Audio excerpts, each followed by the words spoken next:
Have you ever wondered what your life could look like if, by simply closing your eyes each night, you woke up feeling unstoppable, confident, and completely in control? Imagine lying down to sleep, burdened by anxiety or uncertainty, yet effortlessly waking up stronger, clearer, and happier.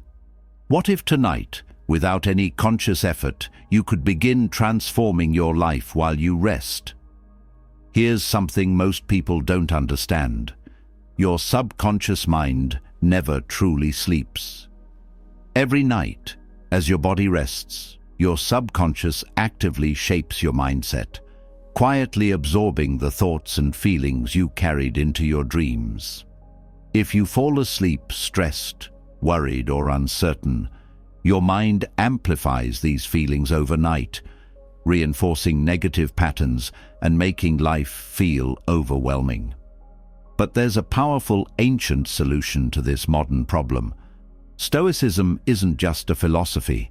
It's profound mental training used by history's greatest minds, like Marcus Aurelius, Seneca, and Epictetus, to stay calm, clear, and confident even in life's toughest moments. Stoicism helps you erase self-doubt, eliminate anxiety, and replace fear with an unshakable sense of inner strength and clarity. Picture yourself tonight, comfortably drifting off to sleep. Instead of replaying anxious thoughts or feeling overwhelmed, your subconscious mind gently absorbs powerful Stoic wisdom. These ancient lessons quietly rewire your brain overnight, dissolving stress and uncertainty, and replacing them with confidence, clarity, and emotional strength. Each hour of restful sleep becomes a powerful session of subconscious training, effortlessly improving every area of your life. This isn't just passive listening, it's deep mental reprogramming that occurs automatically while you sleep. With every minute of rest, your subconscious becomes stronger, clearer, and more resilient. Anxiety fades, stress dissolves, and confidence grows naturally, empowering you to calmly handle whatever comes your way. By the time you open your eyes tomorrow morning, you'll feel the difference. You'll be calmer, clearer, and significantly more confident. Challenges won't seem overwhelming. They'll feel manageable. Doubt won't hold you back. It'll vanish, replaced by powerful inner strength. You'll begin each day ready, focused, and empowered to improve every aspect of your life. If you're tired of waking up stressed, uncertain, or anxious, tonight is your turning point. Allow these 4 life-changing hours of Stoicism to quietly improve your life and boost your confidence while you sleep. Tonight, as you drift into deep sleep, remember, you're not simply resting, you're transforming your entire life. Have you ever found yourself in a tricky situation where someone publicly disrespects you? Maybe it was a tactless, sarcastic comment in front of others, or an awkward joke that left you feeling undervalued and humiliated. In moments like these, have you ever wondered, how should I respond to not just maintain my dignity, but actually earn respect even from people who habitually disregard others' value? Don't worry, you're not alone. We've all experienced moments like this, and the fascinating thing is you have more control than you might think over how you handle them. In this video, we're diving into some effective tips and psychological techniques inspired by the timeless wisdom of Stoic philosophy. These strategies won't just help you navigate difficult situations calmly, they'll also help you gain respect from those around you. Stick around because we're going to explore exactly how to respond intelligently, turning uncomfortable moments into opportunities to affirm your self-worth. Let's start by understanding why you sometimes find yourself in these situations. In many cases, it's not because people hate you or hold a personal grudge. The issue often lies in a kind of opportunism that some people exhibit. These individuals try to elevate themselves by diminishing others. They think that making you appear weak or uncomfortable will make them stand out more. This behavior is common not just in workplaces, but also in social circles and even within families. Stoic philosophy, with its timeless insights, teaches us that respect isn't something you demand or impose on others. Instead, it's about how you conduct yourself, how you build and establish boundaries for your own self-worth. Marcus Aurelius once said, "You have power over your mind, not outside events. Realize this, and you will find strength."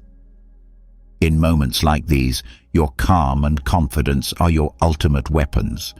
But it's not just about how you handle unpleasant situations. The bigger picture is creating an environment where respect for you becomes a given. What does that mean? It's about ensuring that no one uses you as a stepping stone to boost their own image. You need to demonstrate that you know your value and won't be shaken by cheap remarks or undermining actions. So, get ready to explore how to apply Stoic philosophy in everyday life. These small but powerful strategies will help you stand your ground in any situation. And if you've ever felt unbalanced or undervalued by others, remember this: respect isn't earned through aggressive comebacks, but through how calmly and steadfastly you control yourself. Now, let's dive into these practical solutions and show you how to handle disrespect with grace and strength. First tip: first impressions. First tip: the first impression matters a lot. First impressions are the foundation of how you are perceived, and interestingly, it's often less about what you say and more about how you present yourself. Picture this: you're at an important networking event. Someone walks into the room, scans the crowd, and makes their way toward you. They extend their hand for a greeting, but instead of standing up, you remain seated, offering a quick glance at their hand before shaking it. The result? You've unintentionally conveyed a lack of confidence and signaled that this interaction might not matter much to you. Small actions like this have a massive impact on how others perceive you. The Stoics understood this deeply. They recognized that simple gestures like standing up and maintaining eye contact during a greeting aren't just good manners. They're powerful expressions of confidence and self-awareness. When you rise to shake someone's hand, you're subtly communicating equality, readiness, and mutual respect. This aligns with a key Stoic principle. How you present yourself reflects your values and shapes how others see you. Let me share a story. I once attended a professional seminar where networking was the primary goal among the attendees. One individual stood out. Whether greeting a senior executive or thanking a waiter for refilling his coffee, he always stood up, made eye contact, and engaged fully. It wasn't flashy or overdone, but it left an impression.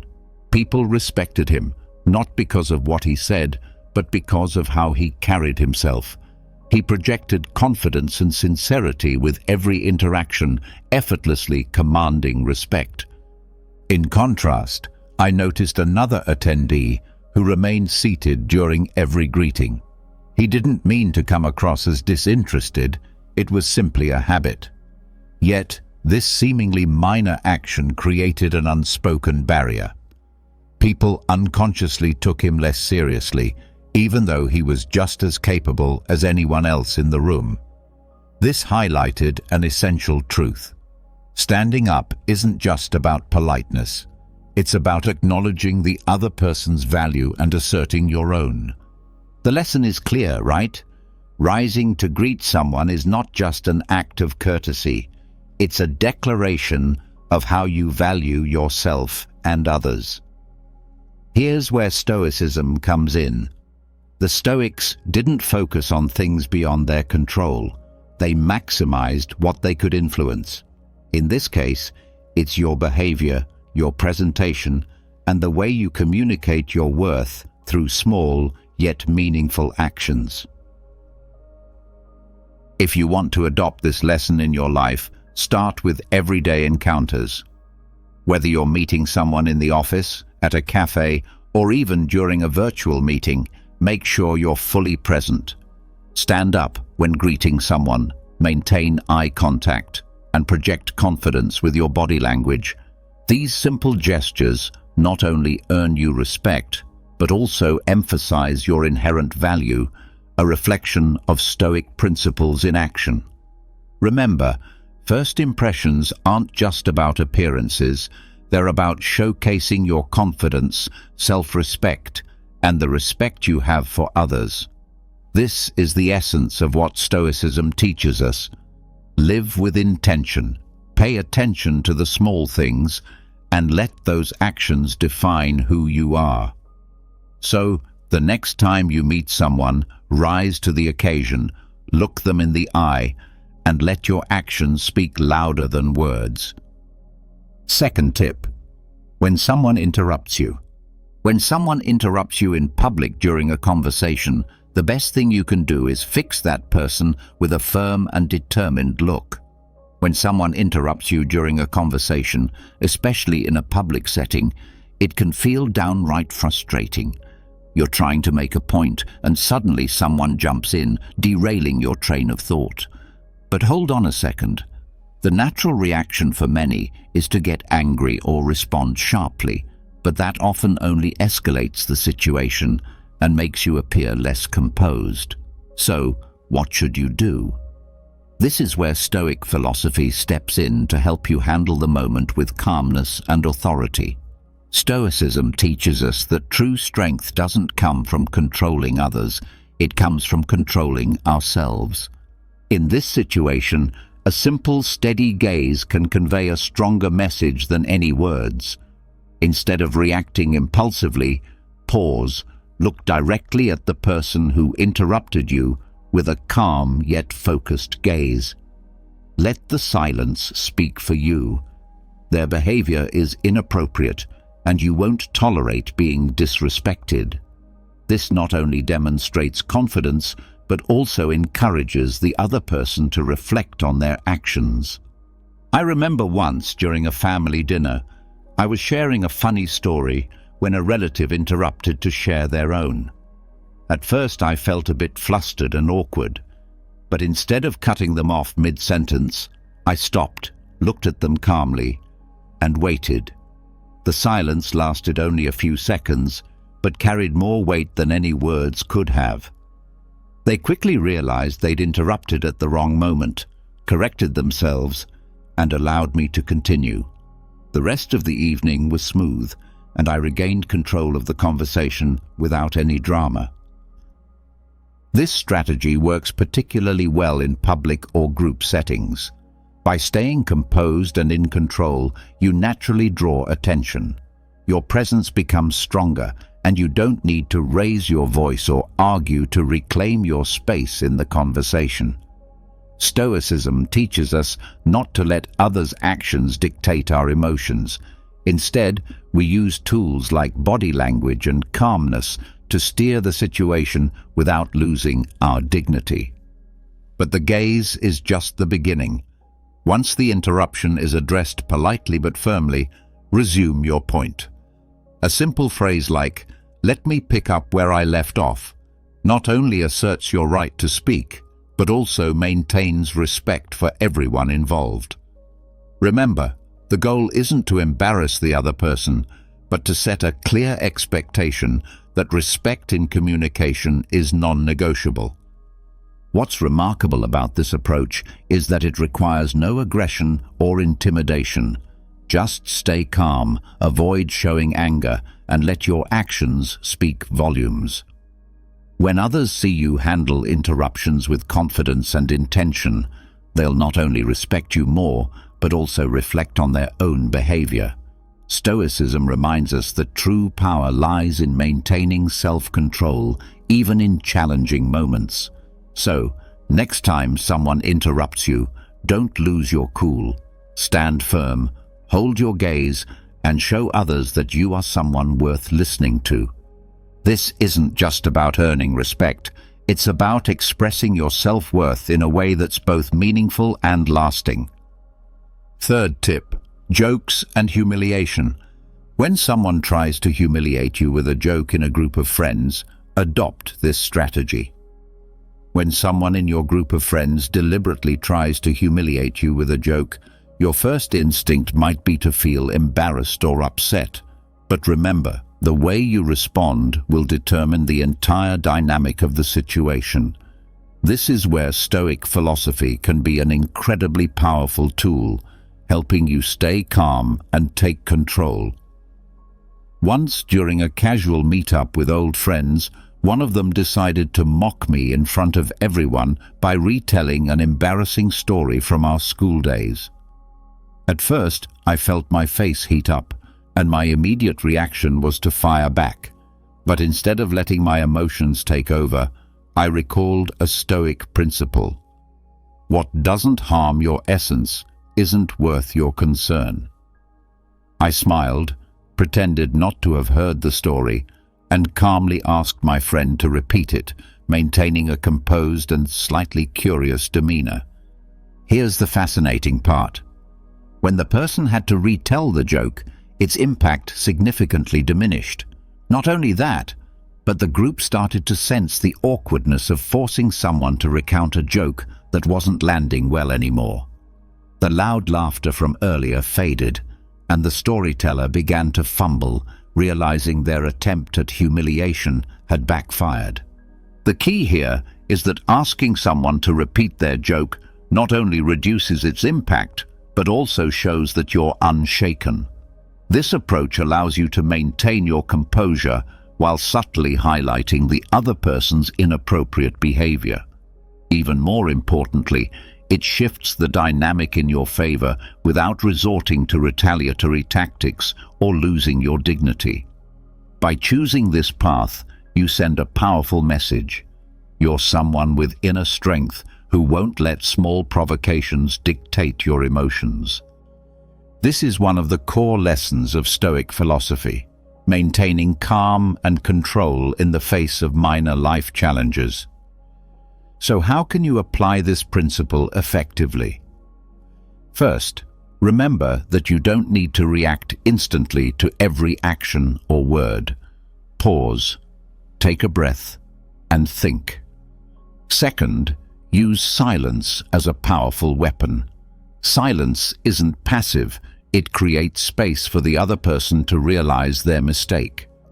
Finally, when you do respond, do it with calm confidence. A simple request for them to repeat what they said, spoken in a neutral tone, can have far more impact than arguing or fighting back. Stoicism teaches us that our reactions to uncomfortable situations reflect our character and inner values.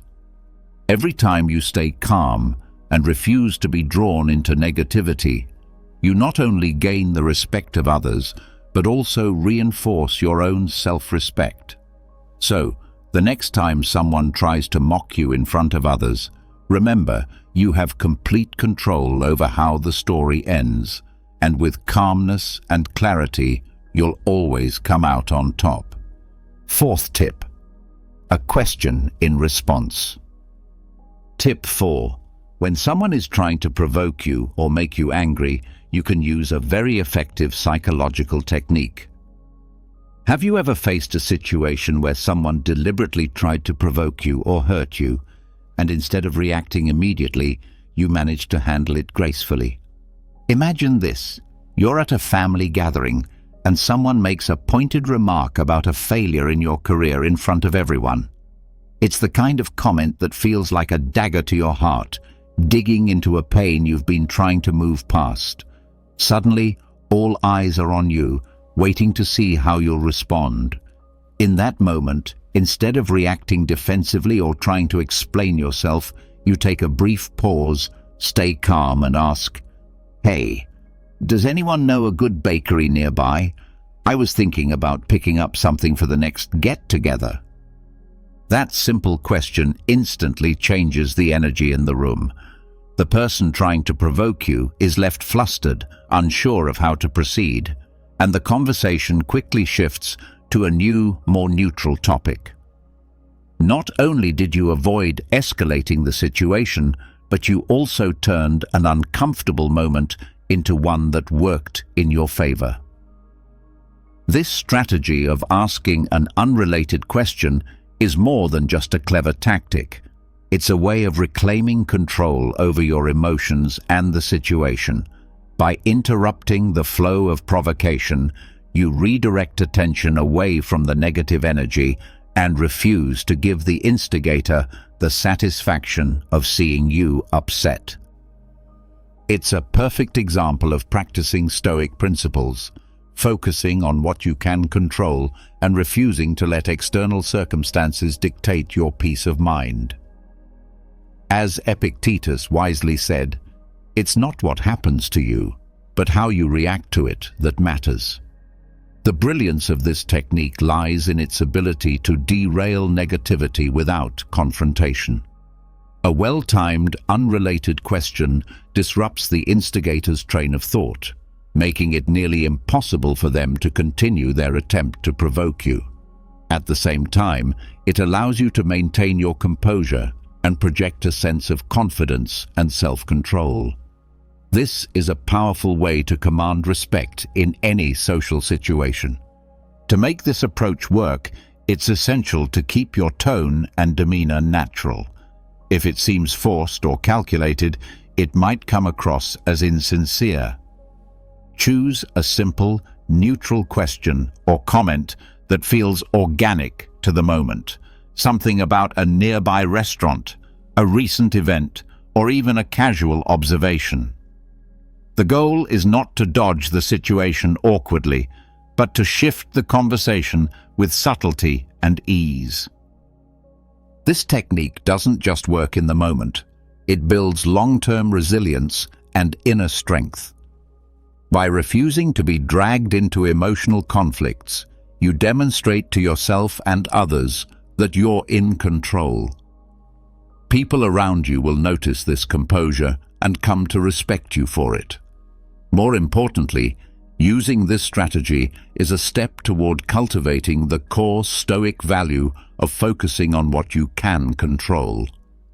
You can't dictate how others behave, but you can decide how you respond. In doing so, you reinforce your sense of self-worth and send a clear message. You will not allow others to undermine your peace or dignity. Next time you find yourself in a situation where someone's words are aimed to provoke or hurt, remember this approach. Ask a simple, unrelated question and observe how the dynamic changes. You'll not only diffuse the tension, but also feel empowered by your ability to rise above it. As Marcus Aurelius wisely reminded us, true power comes from maintaining peace of mind, regardless of external circumstances. By mastering this, you'll not only handle challenges with grace, but also elevate the respect others have for you in any situation. Let's move on to the fifth and final tip: walking away. Have you ever found yourself in a situation where you felt undervalued, disrespected, or even completely ignored? It's not a pleasant feeling, but sometimes the best way to protect your self-respect is to choose to walk away. Stoic philosophy teaches us that respect isn't something you can demand. It's something you cultivate by knowing your own worth. And sometimes walking away isn't a sign of failure. It's a demonstration of strength and self-worth. Let me share a story with you. A friend of mine, Sarah, was an exceptional creative professional. One day, she joined a major project at her company. However, instead of being recognized for her relentless efforts, she was constantly ridiculed by her manager in front of the team. They would interrupt her in meetings, dismiss her ideas, and make her feel as if her contributions didn't matter. At first, Sarah tried harder, believing she needed to prove herself, but after months of frustration, she realized she didn't need to beg for respect from people unwilling to give it. A pivotal meeting changed everything. Once again, her idea was brushed aside without any reason. This time, Sarah calmly closed her laptop, stood up, and said she would put her energy into a place where it was valued. She walked out of the meeting, leaving her colleagues stunned. That same day, she submitted her resignation, not out of anger, but as an act of self-preservation. A few months later, Sarah joined another company in a leadership role, where she was not only respected but celebrated for her talents. Sarah's story isn't just about leaving, it's about choosing where to invest your energy. Walking away doesn't signify weakness. On the contrary, it demonstrates that you understand your value and refuse to stay in an environment that undermines it. Stoic philosophy teaches us that the only thing we can truly control is how we respond to situations. While you can't force others to respect you, you can decide not to remain in a place where respect is absent. The most powerful part of walking away is that it's not about creating drama or proving a point. It's a personal decision, quiet but resolute. It's a way of telling yourself, I am worth more than this. Marcus Aurelius emphasized, you have power over your mind, not outside events. Realize this, and you will find strength. Staying in a disrespectful environment is choosing to let others diminish your value. So how do you know when it's time to walk away? It's when you realize that all your efforts to build respect have been met with indifference. When you feel you're constantly fighting to be recognized, don't wait until your self-esteem has been eroded. Listen to yourself, and if necessary, choose to leave, because being an absence that's respected is far better than being a presence that's diminished. Walking away is not about surrendering. It's about setting boundaries. Stoic philosophy teaches us not only to control our emotions, but also to safeguard our sense of worth. The next time you find yourself being devalued, remember that sometimes the most respectful action you can take is to leave the table where your worth isn't recognized. Respect isn't begged for, it's built by how you decide to treat yourself. I would love to hear about your journey and triumphs. Please hit subscribe, turn on the notification bell, and leave a comment below to share your story, your successes, and even the challenges you've overcome. If you're not sure what to comment, just write, "I can do it," to show that you've completed this session. Your engagement helps this community grow toward wisdom and the art of turning every challenge into an opportunity. I'll leave 2 more videos here so you can continue learning and growing on your personal development journey. Have you ever been around someone whose presence alone drains your energy, manipulates your emotions, or leaves chaos in their wake? Unfortunately, evil doesn't just exist in myths or movies. It's real, it's around us, and even more unnerving, it often operates in subtle ways. But don't worry, with a little awareness, you can spot the warning signs and protect yourself. Evil people don't show up with horns or tails, but their actions reveal their true nature. They manipulate, destroy, and exploit your kindness for their gain. The good news? You don't have to be a detective to recognize them. Ancient Stoic philosophers like Marcus Aurelius have shared timeless wisdom on how to identify evil and guard yourself against it. In this video, I'll uncover 10 evident signs that you're dealing with an evil person, signs you simply can't ignore. These insights will empower you to maintain your peace and safeguard your energy. So let's dive in and learn how to navigate this world with clarity and confidence. Ready? Let's get started. Number 1. constant manipulation. Seneca once said, "He who has many fears also has many things to manipulate." This isn't just a reminder, but a warning about the power of manipulation in the hands of malicious people. These individuals don't thrive on integrity, they flourish by distorting reality, turning lies into their most effective weapon. I remember a time when I worked with a colleague I initially trusted. He was skillful at praising me in front of others, making me feel recognized and valued. But behind the scenes, he began spinning subtle narratives, quietly undermining my work and inflating minor mistakes into major issues for the management. When I sensed something was off and decided to confront him, he remained calm, saying he was merely helping me improve. It made me question myself. Was I doing something wrong? I started doubting my abilities. In truth, he wasn't helping me at all. He was pushing me into a state of dependence, making me feel I needed his guidance to be good enough.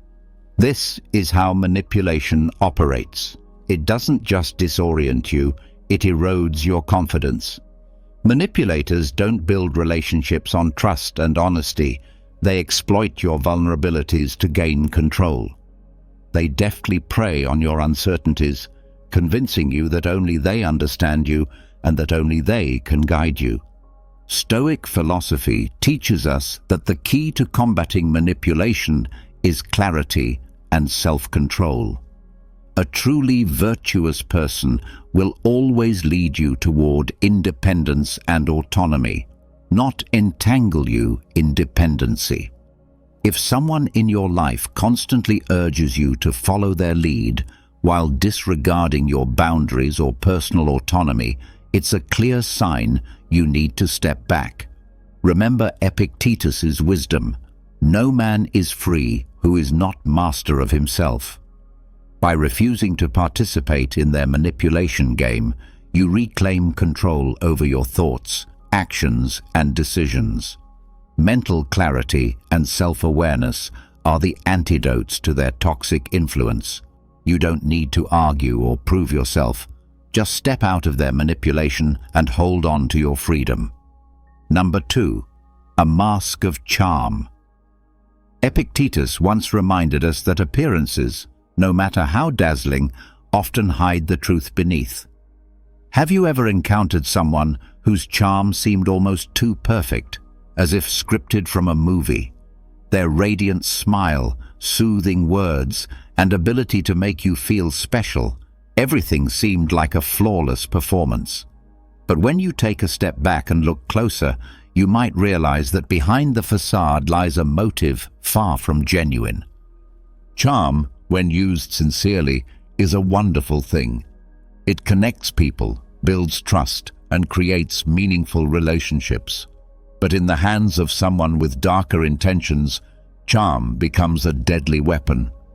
They know how to capture your heart, disarm you with their carefully crafted words, and present themselves as the friend you've always sought, the perfect partner, or even a trusted mentor. Yet their charm is hollow, like a glossy shell concealing a bitter truth. Marcus Aurelius once warned us, "The soul becomes dyed with the color of its thoughts." These individuals don't just manipulate, they use their charm to mask their true nature: selfishness, deceit, and manipulation.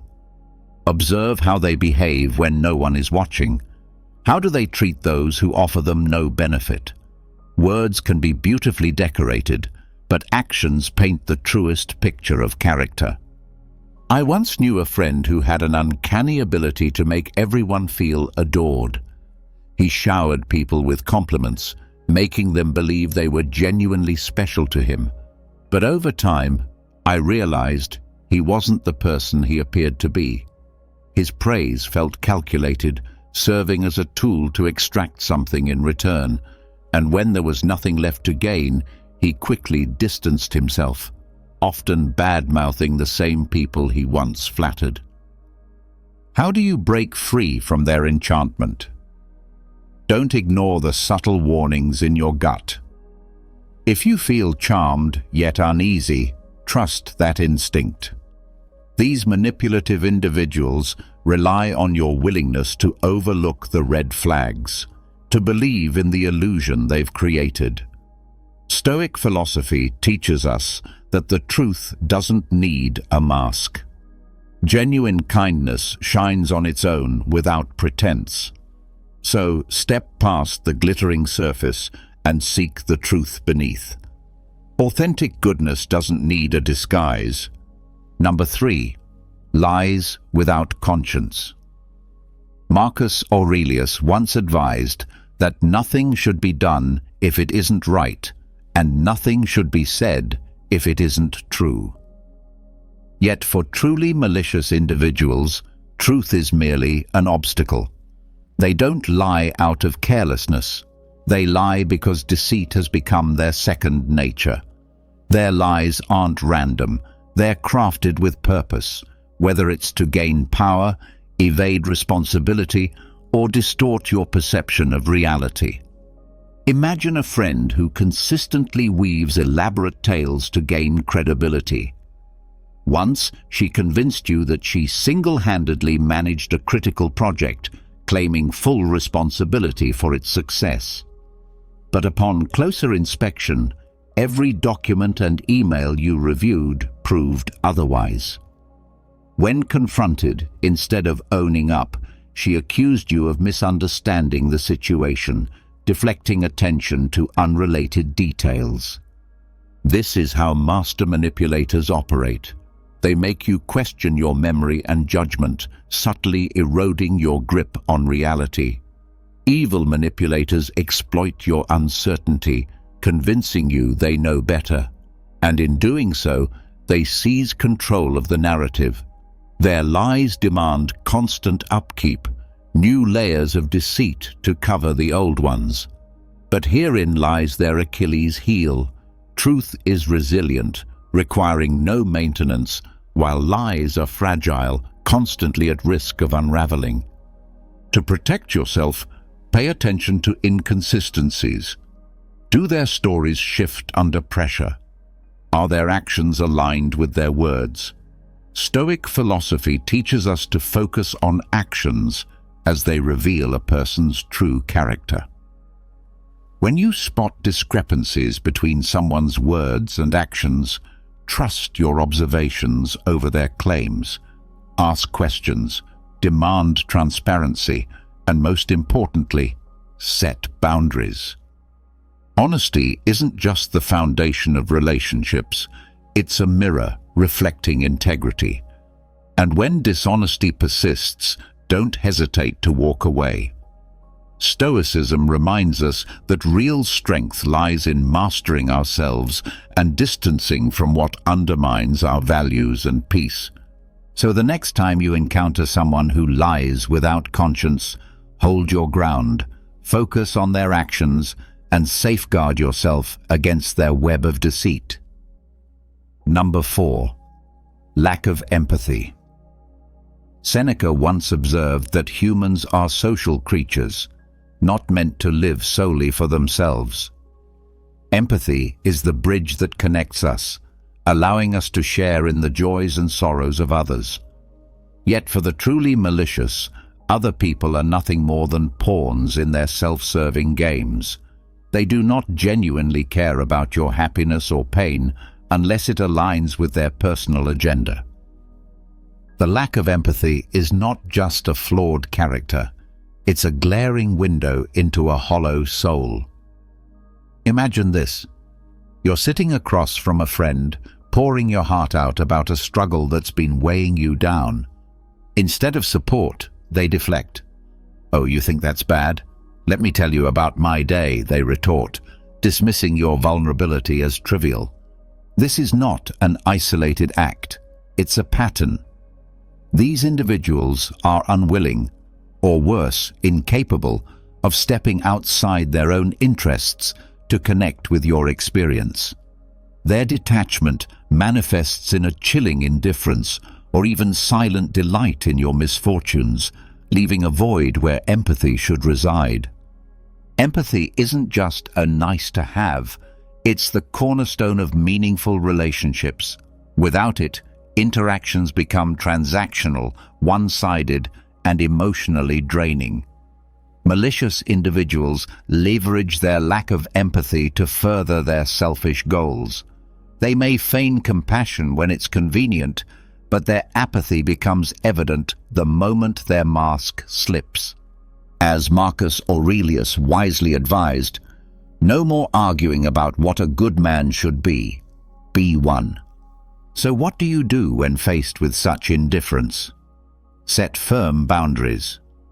Protect your peace and do not allow their coldness to diminish your worth. Seek relationships built on mutual respect and understanding, relationships that uplift rather than tear down. Surround yourself with people who celebrate your joy and stand with you in sorrow, because true connection is rooted in empathy, not exploitation. Before we move on to the next sign, if you're liking the video, don't forget to hit the like button and subscribe to the channel with the bell so you don't miss out on future videos. And if you enjoy this kind of content as much as I do, comment, "I see the signs." Let's keep learning. Number 5. The hunger for control. For an evil person, control isn't just a habit, it's their lifeline. They want to dominate everything around them, from relationships and thoughts to even the smallest of your decisions. Marcus Aurelius once said that your mind is under your control, not external circumstances. When you realize this, you discover your true strength. But this strength is precisely what malicious individuals seek to strip from you, because they know that controlling your mind is the key to ruling your entire life. I once knew someone who initially appeared trustworthy. At first, their advice seemed thoughtful and genuinely helpful. Over time, however, a troubling pattern emerged. They began inserting subtle, undermining remarks into conversations, casting doubt on my decisions and making me feel as though I needed their guidance to make the right choices. Once, when I was considering joining an important project, they convinced me that I wasn't capable, urging me to let them take the lead. At the time, I complied because they made me feel incapable of trusting my own judgment. In hindsight, it was clear they simply wanted to keep me under their control, ensuring I would never outgrow them. People like this don't just want to influence your actions, they aim to dominate your thoughts and emotions. They use guilt, shame, or sweet words to make you dependent on them. They're not invested in your growth. Their goal is to keep you within their grasp. Over time, you begin doubting yourself, your abilities, and your worth, leaving your autonomy eroded. Epictetus wisely said that freedom is the only worthy goal in life, and that freedom comes from refusing to be controlled by what lies beyond our influence. Malicious individuals know this well, and they'll stop at nothing to imprison your mind. But you don't have to live that way. You have the right to reject their games. Ask yourself, does this align with my values? And use that question as a compass to guide your actions. Autonomy is the greatest power you possess, and it's not for anyone to take from you. Marcus Aurelius reminded us that the quality of our thoughts determines the happiness of our lives. Don't let anyone shape your reality or make you question your value. Protect your mind. It is the starting point of true freedom. Those who genuinely care for you will never try to control you. Instead, they'll empower you to make your own decisions and grow in your own way. So stand firm, hold your ground, and let your mind lead you to the freedom you deserve. Number 6. Blame games and deflection. Seneca wisely observed that people often prefer trust over judgment. This is precisely what manipulative individuals exploit to their advantage. Instead of taking accountability, they craft stories that cast themselves as victims in every situation. By blaming others and deflecting responsibility, they not only avoid consequences, but also shift the burden onto someone else with an unsettling finesse. As Seneca noted, the truth stands firm without justification, while lies always require elaborate stories to sustain them. Imagine dealing with someone who always evades accountability. Every time something goes wrong, they avoid admitting their mistakes and instead blame you or external circumstances. Once, I worked on an important project with a close friend.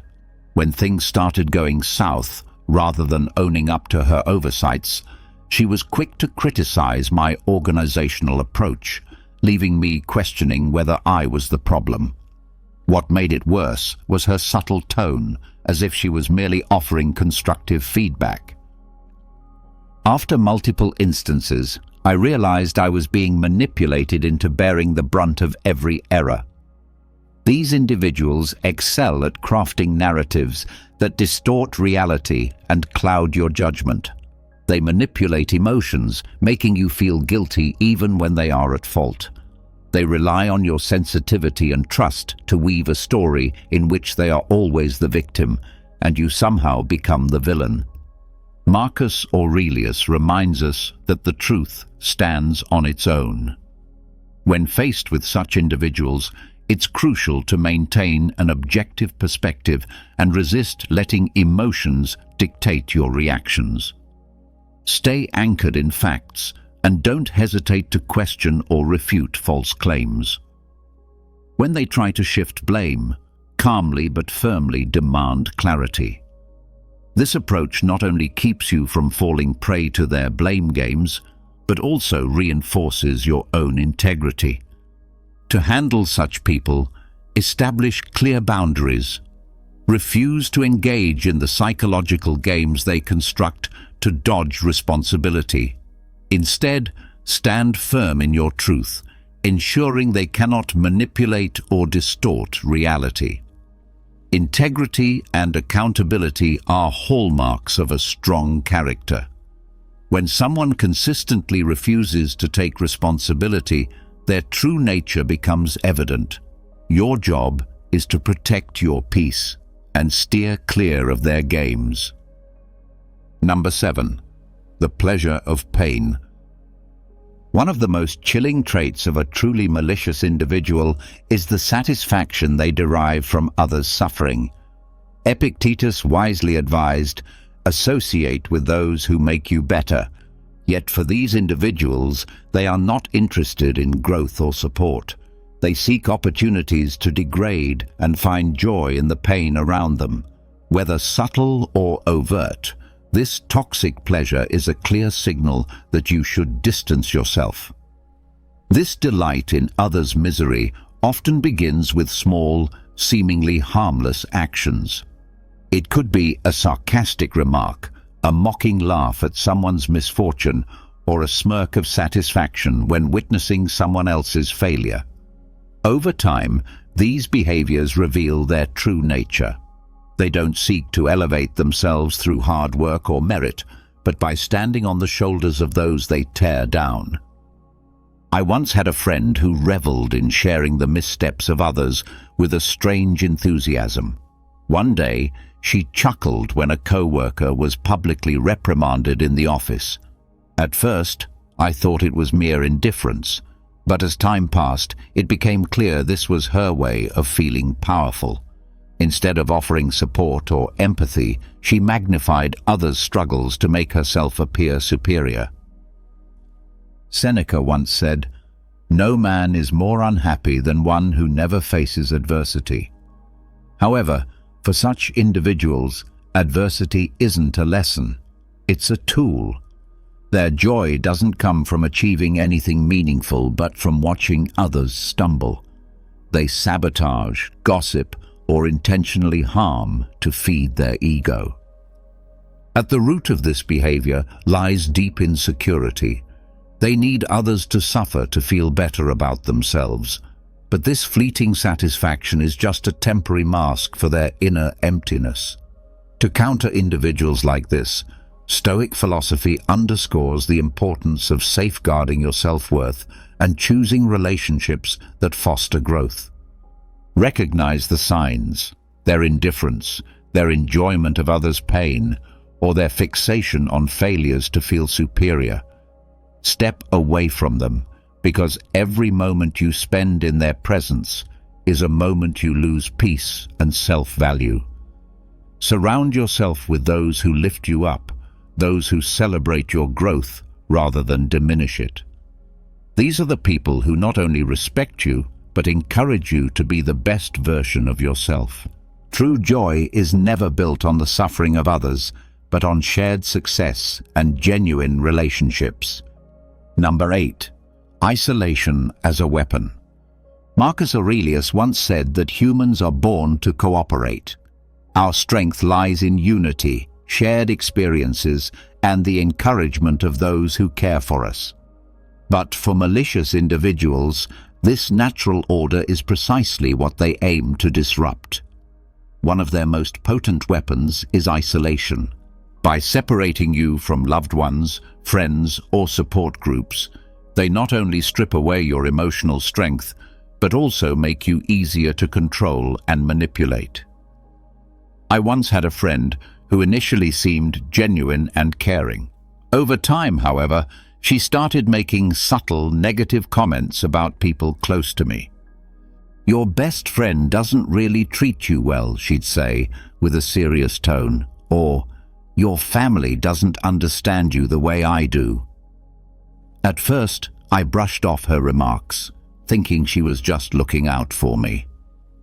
But as time passed, these comments became more frequent, creating doubt and distancing me from the relationships that had always been my strongest support system. Her approach was gentle, yet calculated, effectively isolating me from those who mattered most. This tactic is no accident. It's a deliberate psychological maneuver used by toxic individuals to sow insecurity and make you believe they're the only ones who truly care. The more isolated you become, the greater their control over you grows. But here's what they don't want you to realize. True strength comes from connection, from genuine and solid relationships. Unity is the foundation of resilience. If you start noticing feelings of loneliness or detachment from your loved ones, pause and reflect. Reevaluate the situation. Trust your instincts, and don't hesitate to reach out to those who truly matter to you. Speak to friends, family, and close confidants.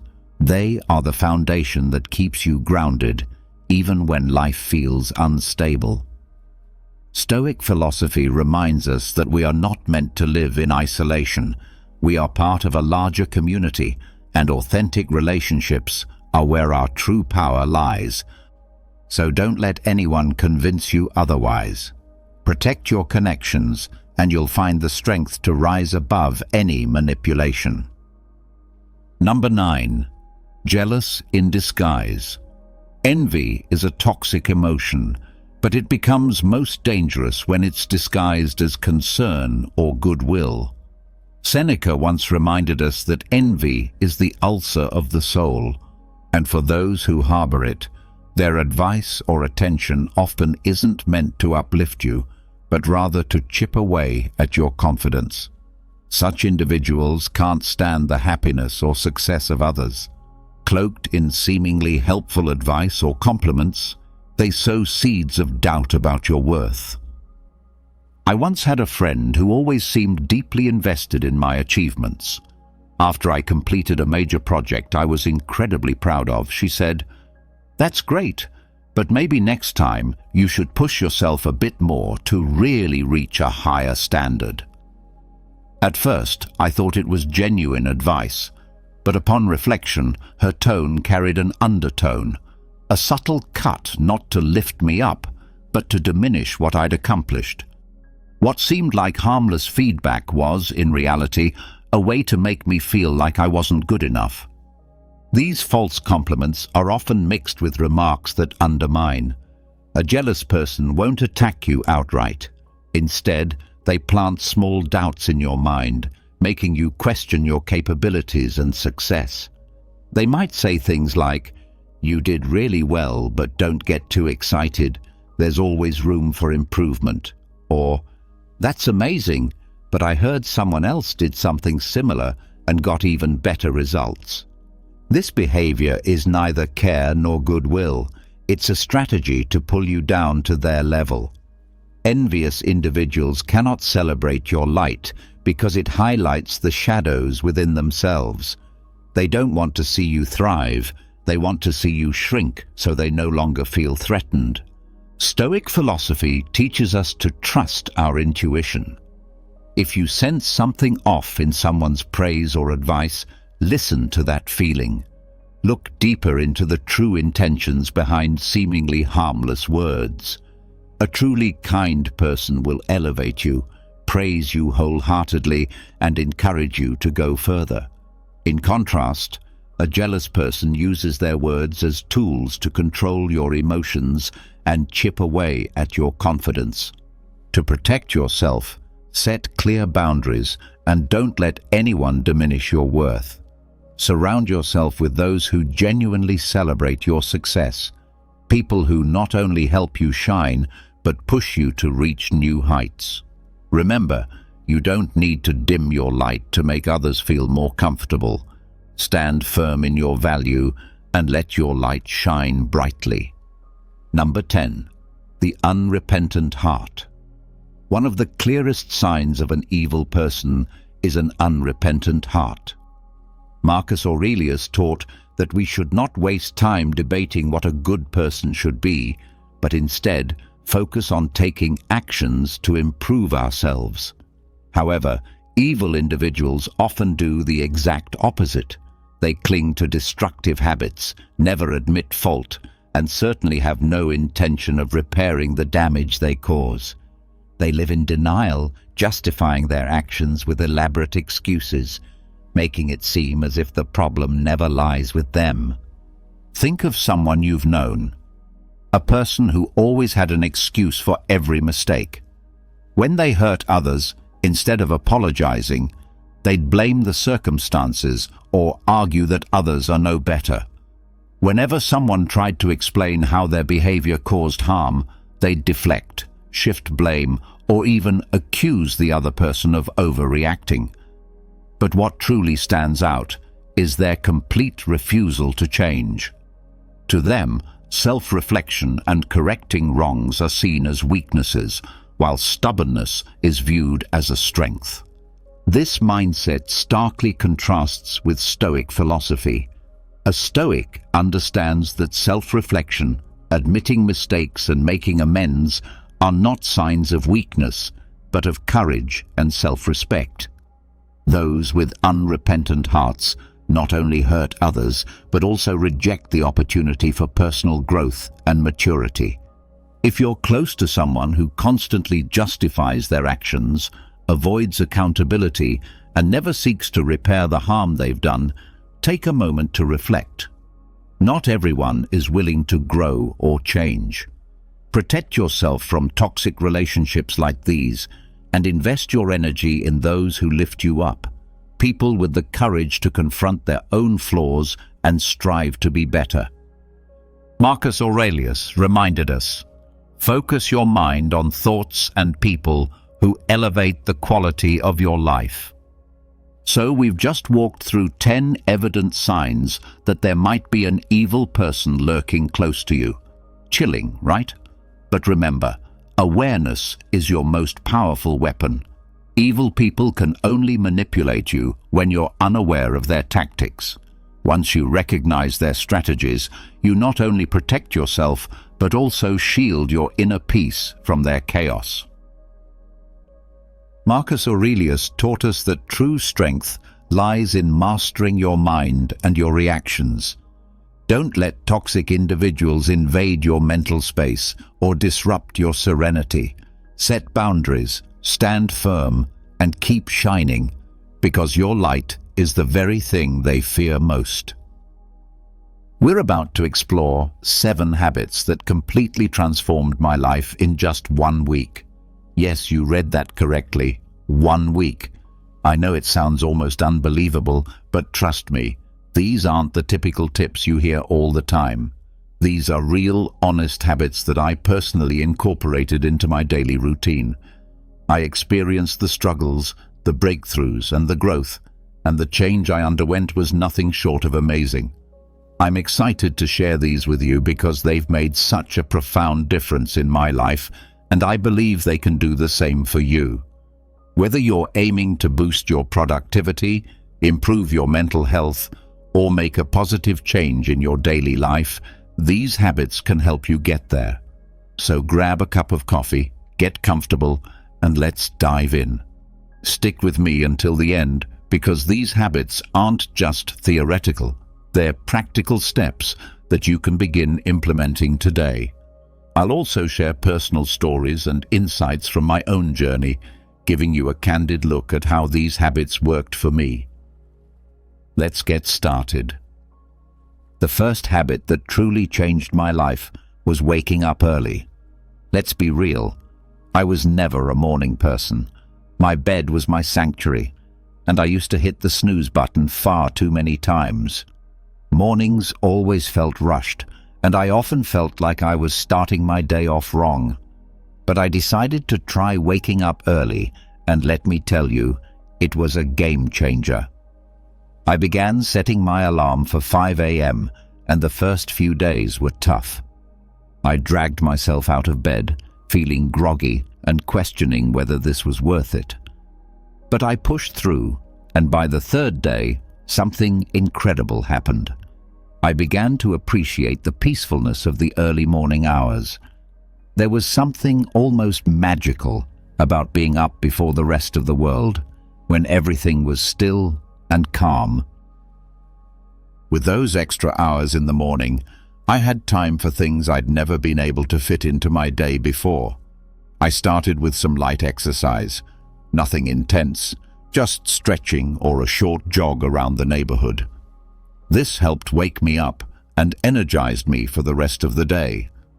I also took time to meditate and set my intentions for the day. These few moments of mindfulness had a huge impact on my overall mindset and productivity. An unexpected benefit of waking up early was that I no longer felt rushed. I had plenty of time to enjoy a healthy breakfast, savor my coffee, and plan out my day. This calm, unrushed start set a positive tone for the entire day. I felt more organized, less stressed, and had a greater sense of control over my time. One memory that stands out was the morning I watched the sunrise from my balcony. It was such a simple moment, but deeply beautiful. As the sky changed colors and the world slowly came to life, I felt an overwhelming sense of gratitude and peace. It was in that moment that I truly understood the power of waking up early. I encourage you to give it a try, even if it's just for a week. Start by waking up just 15 minutes earlier than usual and gradually increase that time. You might be surprised by how much of a positive impact it can have on your life. It's not just about gaining extra hours in the day, it's about using those hours to create a more mindful, intentional, and fulfilling start to your day. Speaking of daily habits, daily exercise was habit number 2 that truly transformed my life. Let me be upfront. I wasn't always the most active person. I used to find every excuse in the book to avoid working out. I'm too tired, I don't have time, or I'll start tomorrow. Sound familiar? But one day, I decided that enough was enough. I made a commitment to move my body every single day for a week, and the results were incredible. I started small, just 20 minutes a day, mixing up yoga, jogging, and strength training. I wanted to keep things interesting so I wouldn't get bored and quit halfway through. The first few days were tough. My muscles were sore, and I felt exhausted, but I reminded myself why I was doing this, to feel better both physically and mentally. By the fourth day, something amazing happened. I woke up feeling more energized. My mood had improved drastically. I was less irritable and much more positive. I realized that those 20 minutes of exercise weren't just about burning calories or building muscle. They were about giving myself time to focus on me, to release stress, and to boost my endorphins. One morning, I remember lacing up my sneakers for a jog. It was a crisp, clear day, and as I ran, I felt a sense of freedom and clarity that I hadn't experienced in a long time. It was just me, the open road, and my thoughts. That connection to myself and the world around me was truly empowering. I also started to see physical changes. My posture improved, I felt stronger, and I noticed a difference in my overall fitness. But the biggest change was in my mindset. Exercise became my time to disconnect from the world and reconnect with myself. It became a form of self-care rather than a chore. Another personal highlight was trying yoga for the first time. At first, I was hesitant, thinking I wasn't flexible enough or that it wouldn't be a real workout. But after a few sessions, I fell in love with it. Yoga taught me to be present, to breathe deeply, and to listen to my body. It was a transformative experience that went beyond just physical benefits. Incorporating daily exercise into my routine made me realize that taking care of my body directly impacted my mental health and overall happiness. It's not about being perfect or pushing yourself to extremes. It's about finding a form of movement that you enjoy and making it a regular part of your life. So if you're like I was, struggling to get started, my advice is to begin small. Find something you enjoy, whether it's dancing, hiking, or just going for a brisk walk. Commit to just a few minutes a day and gradually build up from there. Trust me, the benefits you'll experience will be well worth the effort. Exercise is a habit that can transform not just your body, but your entire outlook on life. Habit number 3 is journaling. Now, I used to think journaling was just for people who had loads of free time or were naturally introspective. I was skeptical. I mean, who has time to sit down and write about their day when there's so much going on? But after just 1 week of consistent journaling, my perspective completely shifted, and it became a cornerstone of my personal growth journey. I started simple. Every night before bed, I dedicated just 10 minutes to journaling. I bought a plain notebook and a pen that felt comfortable in my hand. No fancy apps, no pressure to make it look pretty, just me and my thoughts. The first night I sat down to write, I didn't know where to begin. But as I kept writing, I found that I was not only reflecting on my day, but also gaining insights into myself, my thoughts, and my emotions. It became an important practice that helped me process my day, focus on gratitude, and set intentions for the future. The first night, I stared at the blank page, unsure of what to write. But then, I began with something basic: how my day went, what made me happy, and what I struggled with. As the days passed, I began to dive deeper. I wrote about my goals, my fears, my dreams, and even my insecurities. It felt like having a conversation with myself, and that's when the magic happened. I started to notice patterns in my thoughts and behaviors. I realized that some of the things I worried about were completely out of my control, while others were areas where I could take actionable steps. One night, I wrote about a particularly stressful day at work. By putting my thoughts on paper, I was able to process my emotions better. I wrote about what specifically stressed me out, how it made me feel, and what I could do differently next time.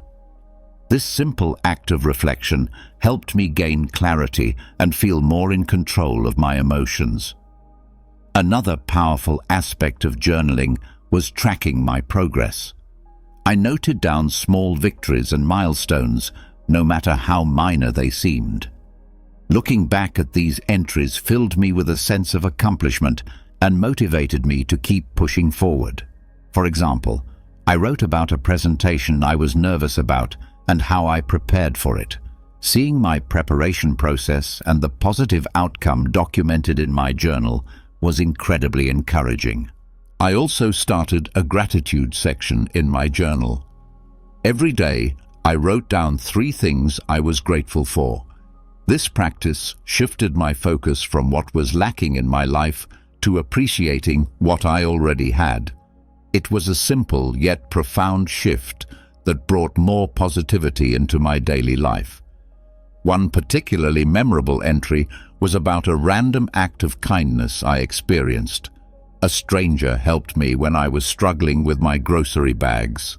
Writing about this act of kindness not only made me feel grateful, but also inspired me to pay it forward. Through journaling, I discovered a lot about myself, my desires, my fears, my strengths, and my weaknesses. It became a form of therapy, a way to untangle the complex web of thoughts and emotions that we all carry around. It provided a safe space where I could be completely honest with myself without fear of judgment. If you've never tried journaling, I highly encourage you to start. Don't worry about writing perfectly or having profound thoughts.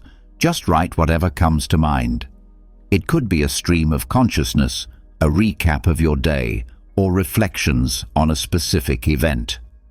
Give yourself the freedom to express whatever you're feeling. You might be surprised at how much clarity and peace it brings into your life. Remember, it's not about what you write, it's about the process of writing itself. Next up, mindful eating. This was a big one for me because, like many people, I used to eat on the go, barely paying attention to what or how much I was consuming. My meals were often rushed and distracted, eaten while scrolling through my phone or working on my laptop. I didn't realize how much this was affecting my overall well-being until I decided to give mindful eating a try for 1 week. Mindful eating is all about paying full attention to the experience of eating and drinking, both inside and outside the body. It's about savoring each bite, noticing the flavors, textures, and even the sounds of your food. So, I made a commitment to eat all my meals mindfully. I started by setting the scene for my meals. I cleared my dining table, set a nice place for myself, and removed any distractions. No phone, no TV, no laptop. At first, it felt a bit strange to sit quietly with my meal, but it quickly became a calming ritual. I began each meal with a few deep breaths to center myself and bring my focus to the present moment. One of the first things I noticed was how much more I enjoyed my food. I took the time to really taste and appreciate each bite. Foods I had eaten hundreds of times before suddenly had new, delightful flavors and textures that I had never really noticed. For example, the crunch of fresh vegetables and the sweetness of ripe fruit became much more pronounced. It was like experiencing food in high definition. Another major change was how much more satisfied I felt after meals. By eating slowly and mindfully, I gave my body time to signal when it was full. This was a big shift for me, as I used to eat quickly and often ended up overeating. By paying attention to my hunger and fullness cues, I found that I naturally ate less and felt more satisfied.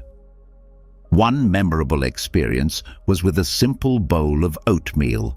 Normally, I would wolf it down without a second thought, but this time I took it slow, savoring the creamy texture and the subtle sweetness of the honey I drizzled on top.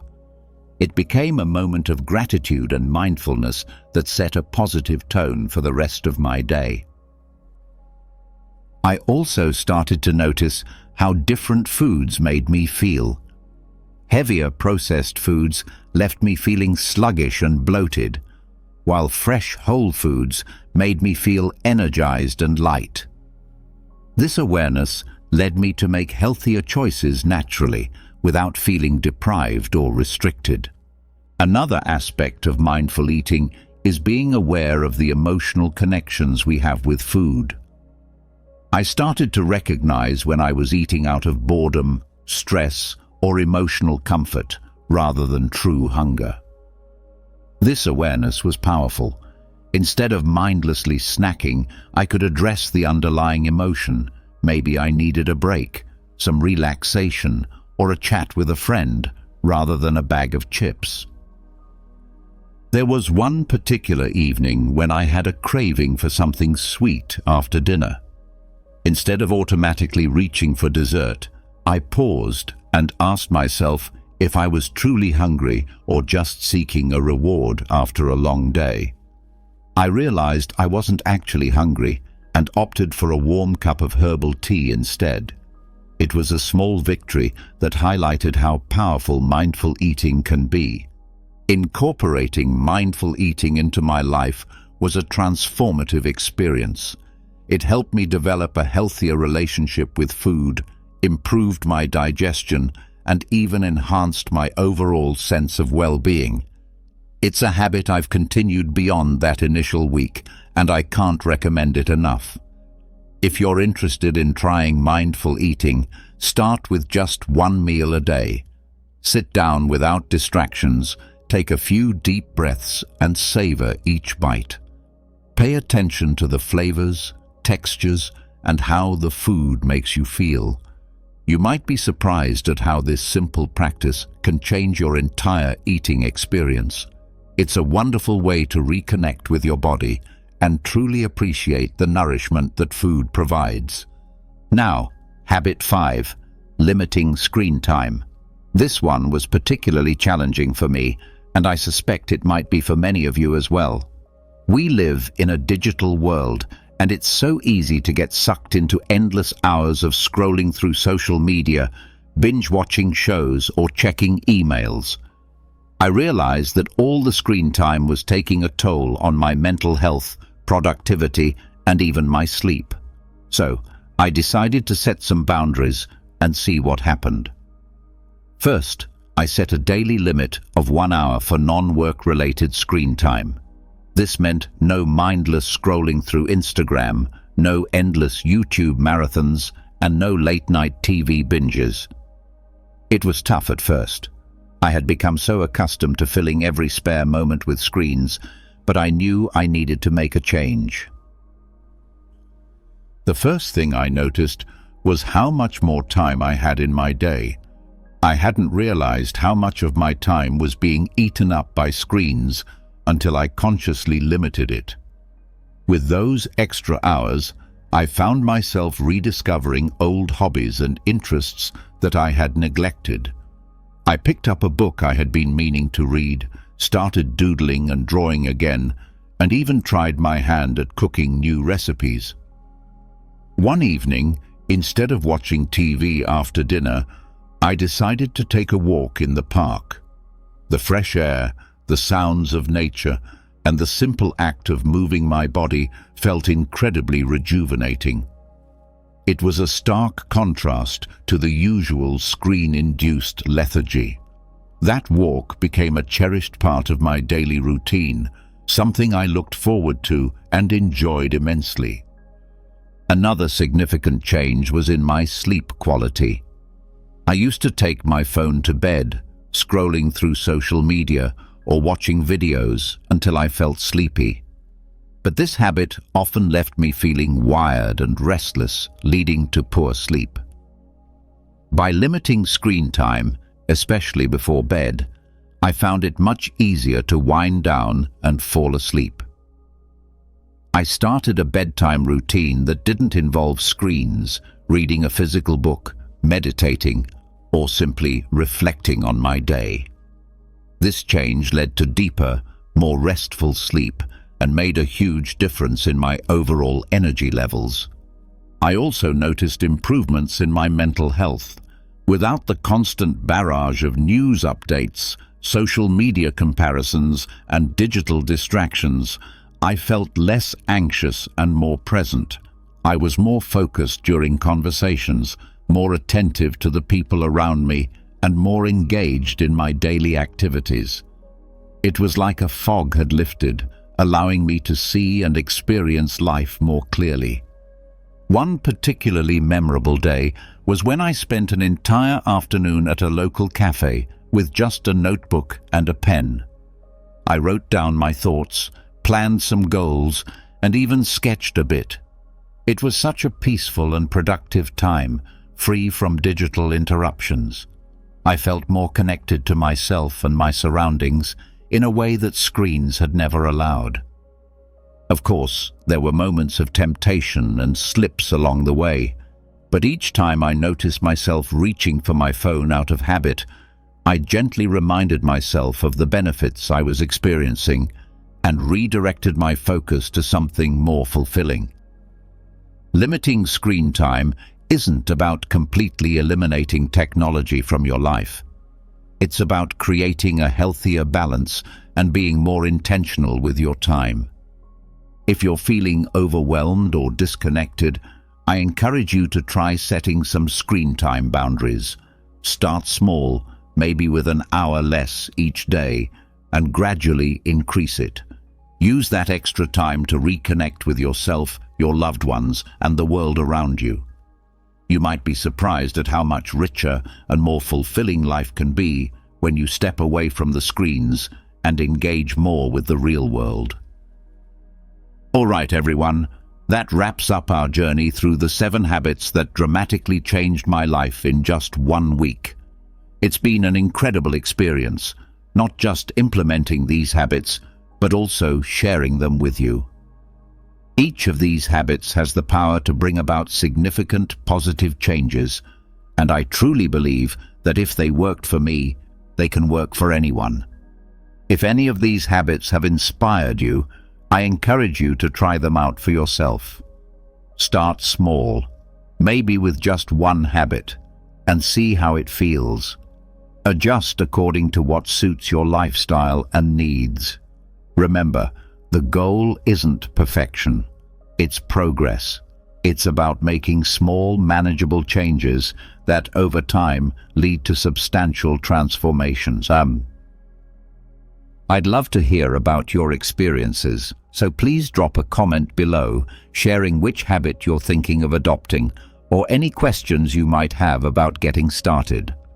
Your feedback and stories are what make this community so amazing and supportive. And if you found this video helpful, don't forget to like, subscribe, and hit the notification bell so you won't miss any of our future content. We have lots more insights and tips coming your way that you won't want to miss.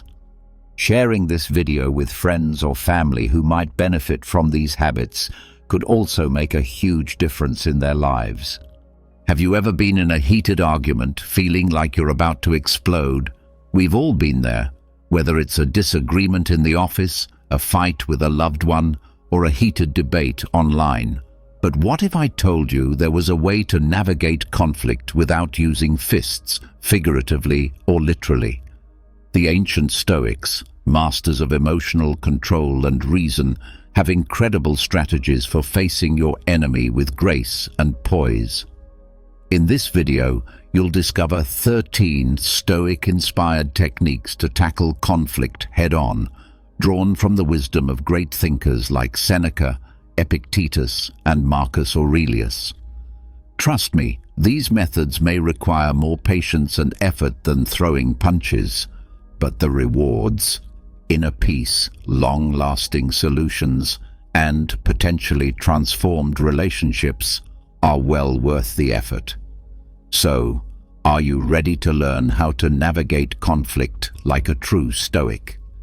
Remember to hit the subscribe button and the notification bell so you can see all of the videos on facing life's challenges with the timeless wisdom of Stoicism. Remember, your most significant victory lies not in external battles, but in mastering your mind and heart. Number 1. Delve into the depths of your adversary. Say you are at the edge of a furious river, the rapids foaming and churning with rage. A prudent Stoic would stop before diving in, his eyes focused on the invisible depths below rather than the churning surface. Entering your opponent's mind is the crux of the first Stoic tactic. To put it metaphorically, the intensity of the situation makes it tempting to act quickly. However, proper comprehension requires putting aside judgment and looking above the apparent surface of the issue, as Epictetus reminds us when he says, "It is not the event itself that troubles us, but our view of it." Here's how to start this examination of Stoicism, the benefits of releasing. Step away from the present, inhale deeply, mentally pan out, and examine the circumstances with dispassionate interest. Put yourself as a fly on the wall and observe the exchange objectively. This emotional separation enables more in-depth observation and more logical reasoning. Investigate their why. Pose sincere queries rather than coming up with counter-arguments. Concentrate on learning the why underlying their statements and behaviors. What drives them? What worries them? And what do they want? What life events have influenced their viewpoint? Important insights can be gleaned by asking open-ended questions such as, "What brought you to this point?" or "What are your underlying concerns?" Examine through their lens, not agreement, but empathy. Try to put yourself in their position to comprehend their perspective, not to support their behavior. How might they perceive the circumstances? What principles and convictions motivate them? This activity aims to develop empathy, discover possible points of agreement, and experience the world through their eyes. Rather than agreeing with them, look for the secret river. Examine what's beneath the surface. Conflict frequently results from deeper problems like unfulfilled desires, fears, or injuries from the past. Consider looking past the current argument and pinpointing the underlying issues causing the conflict. What wants needs to be fulfilled? Which fears are surfacing? Recall that this is a search for understanding rather than approving their behavior. Your objective is to comprehend the layers of experience and perspective that influence the actions of your opponent. Just like a geologist studies the layers of rock to understand the terrain, you can find undiscovered common ground by practicing this Stoic depth-seeking technique. And you might also learn important things about yourself and your responses. The once raging river will become a calmer stream, with understanding and potential resolution engraved in its stones. Number 2. Choose your battles wisely. Disagreements abound in life, ranging from political arguments to arguments in parking lots. However, as the Stoics tell us, only some stones in the path require our whole focus. Getting involved in every dispute, no matter how minor, can wear us out emotionally. Thus, the second Stoic tactic urges us to pick our battles carefully. Picture yourself in front of a vast battleground. Every argument and point of contention has the potential to become a conflict. A prudent Stoic would pause, evaluating each terrain carefully before leaping into the fight. Is the battle worth it? In this skirmish, will it affect my health or the essential things to me? The following tenets of Stoic philosophy will assist you in selecting your battles. The Seneca test. Pause and consider. Consider Seneca's wise words. The greatest remedy for anger is delay. Remind yourself of the importance of pausing. Take a moment to calm down before responding automatically. Take a step back and evaluate the circumstances objectively. It's common for the heat of the moment to warp our perception, making prudent decisions challenging. Is the Epictetus inquiry still important? Consider the following crucial question for yourself. Is it not the event itself that stresses us, but our view of it? Epictetus said. Is there a genuine impact this debate is having on your morals, well-being, or something important in your life? Or is it just a tiny irritation, a stone in the road, instead of a mountain to be conquered? By concentrating your efforts on genuinely significant matters, you can address them with greater effectiveness and focus.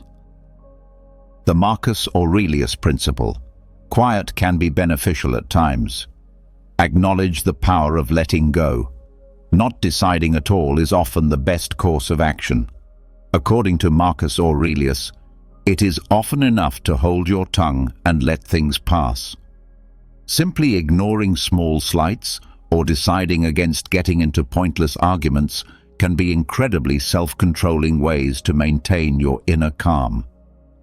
The cost-benefit analysis of Stoicism.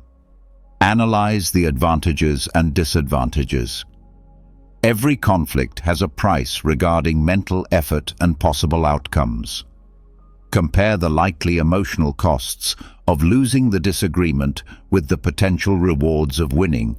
Is the cost of triumph justified? The purest kind of strength is sometimes knowing when to give up with dignity. Recall, selecting your battles strategically does not imply weakness or indifference. It's about realizing how limited your time and energy are and using them wisely. By applying this Stoic knowledge, you may navigate life's battlefield more focused and save your strength for the moments that matter. Number 3. Speak with calm and clarity. Imagine yourself facing your opponent with your words prepared for war rather than your weapons drawn. However, the Stoic approach emphasizes calm clarity, which opens the door to more constructive discourse. Instead of shouting insults and accusations, this tactic, which draws from the insight of Stoic thinkers such as Seneca, is centered on adequately expressing your demands and concerns to promote understanding and reduce hostility. The following are the main components of communication that draw inspiration from Stoicism. Develop your active listening skills. Go beyond simply waiting to speak. Pay close attention to what your opponent says before offering your own. Please pay close attention to them, both with words and body language. Don't interrupt, nod intelligently, and maintain eye contact. This shows that you appreciate them and understand what they're saying. Respect their emotions and validate their experiences. Empathy, not agreement. Respect their feelings and experiences, even if you disagree. Statements like, "I understand you're feeling frustrated," or "It sounds like this situation is important to you," can help establish rapport and connect. Raise any concerns you may have with I statements. Consider your viewpoint. Instead of placing blame, use I words to communicate your needs and feelings rather than critical you statements.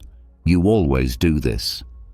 Examples of such statements include, "I need to feel respected in this situation," and "I feel hurt when you..."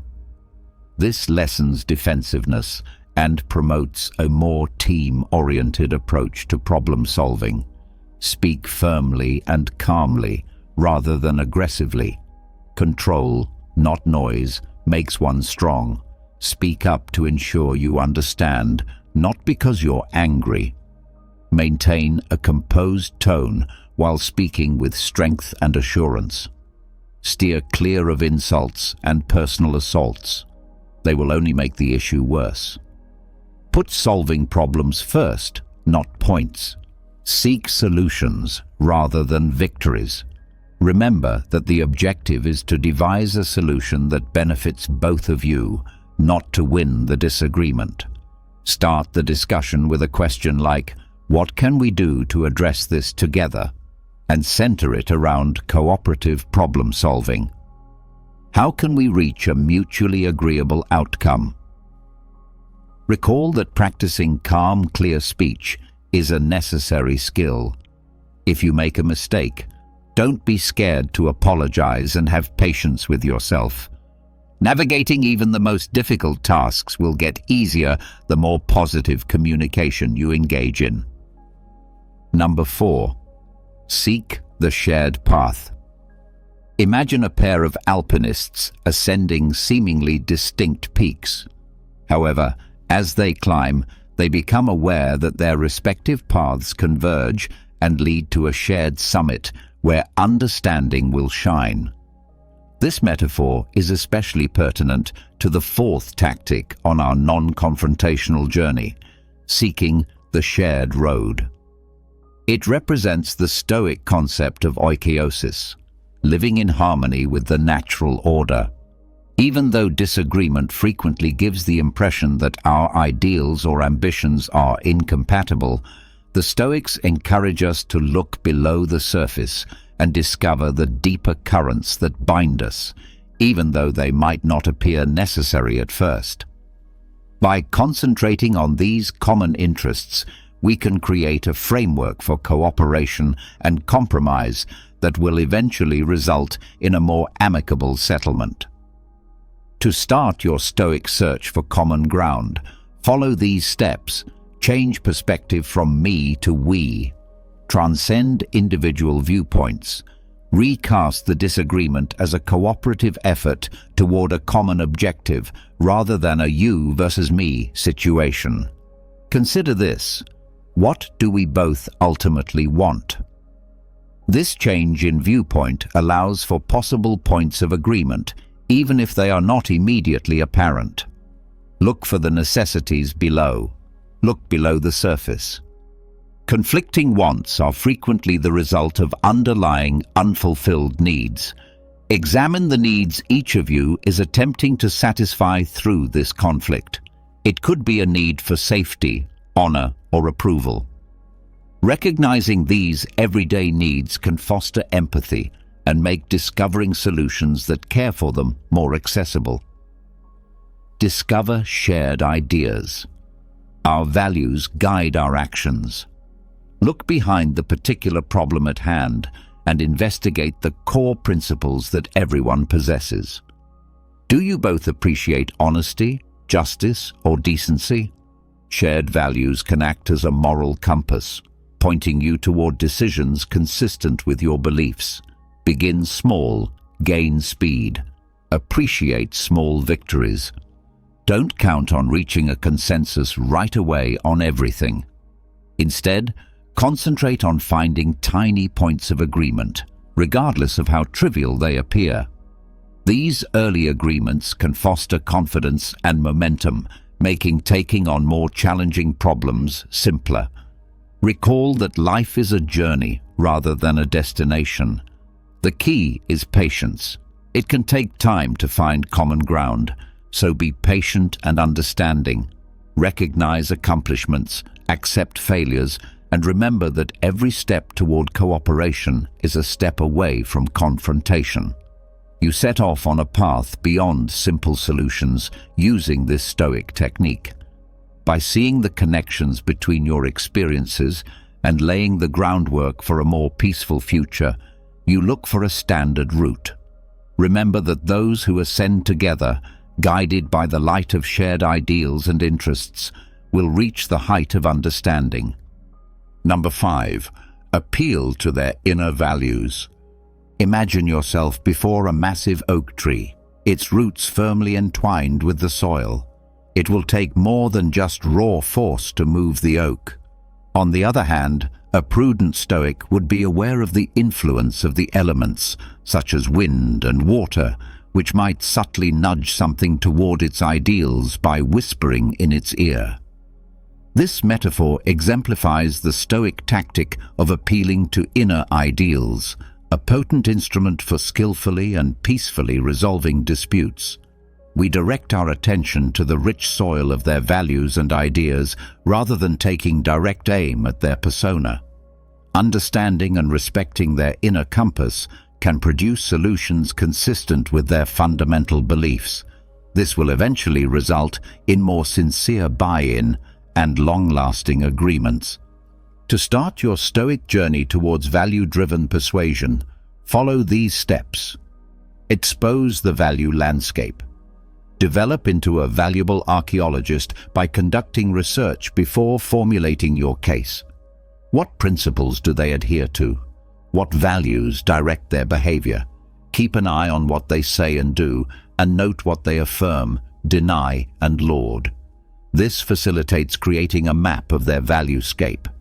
By pointing out possible connections, close the value divide. Identify the common theme. Avoid assuming their values are completely at odds with yours.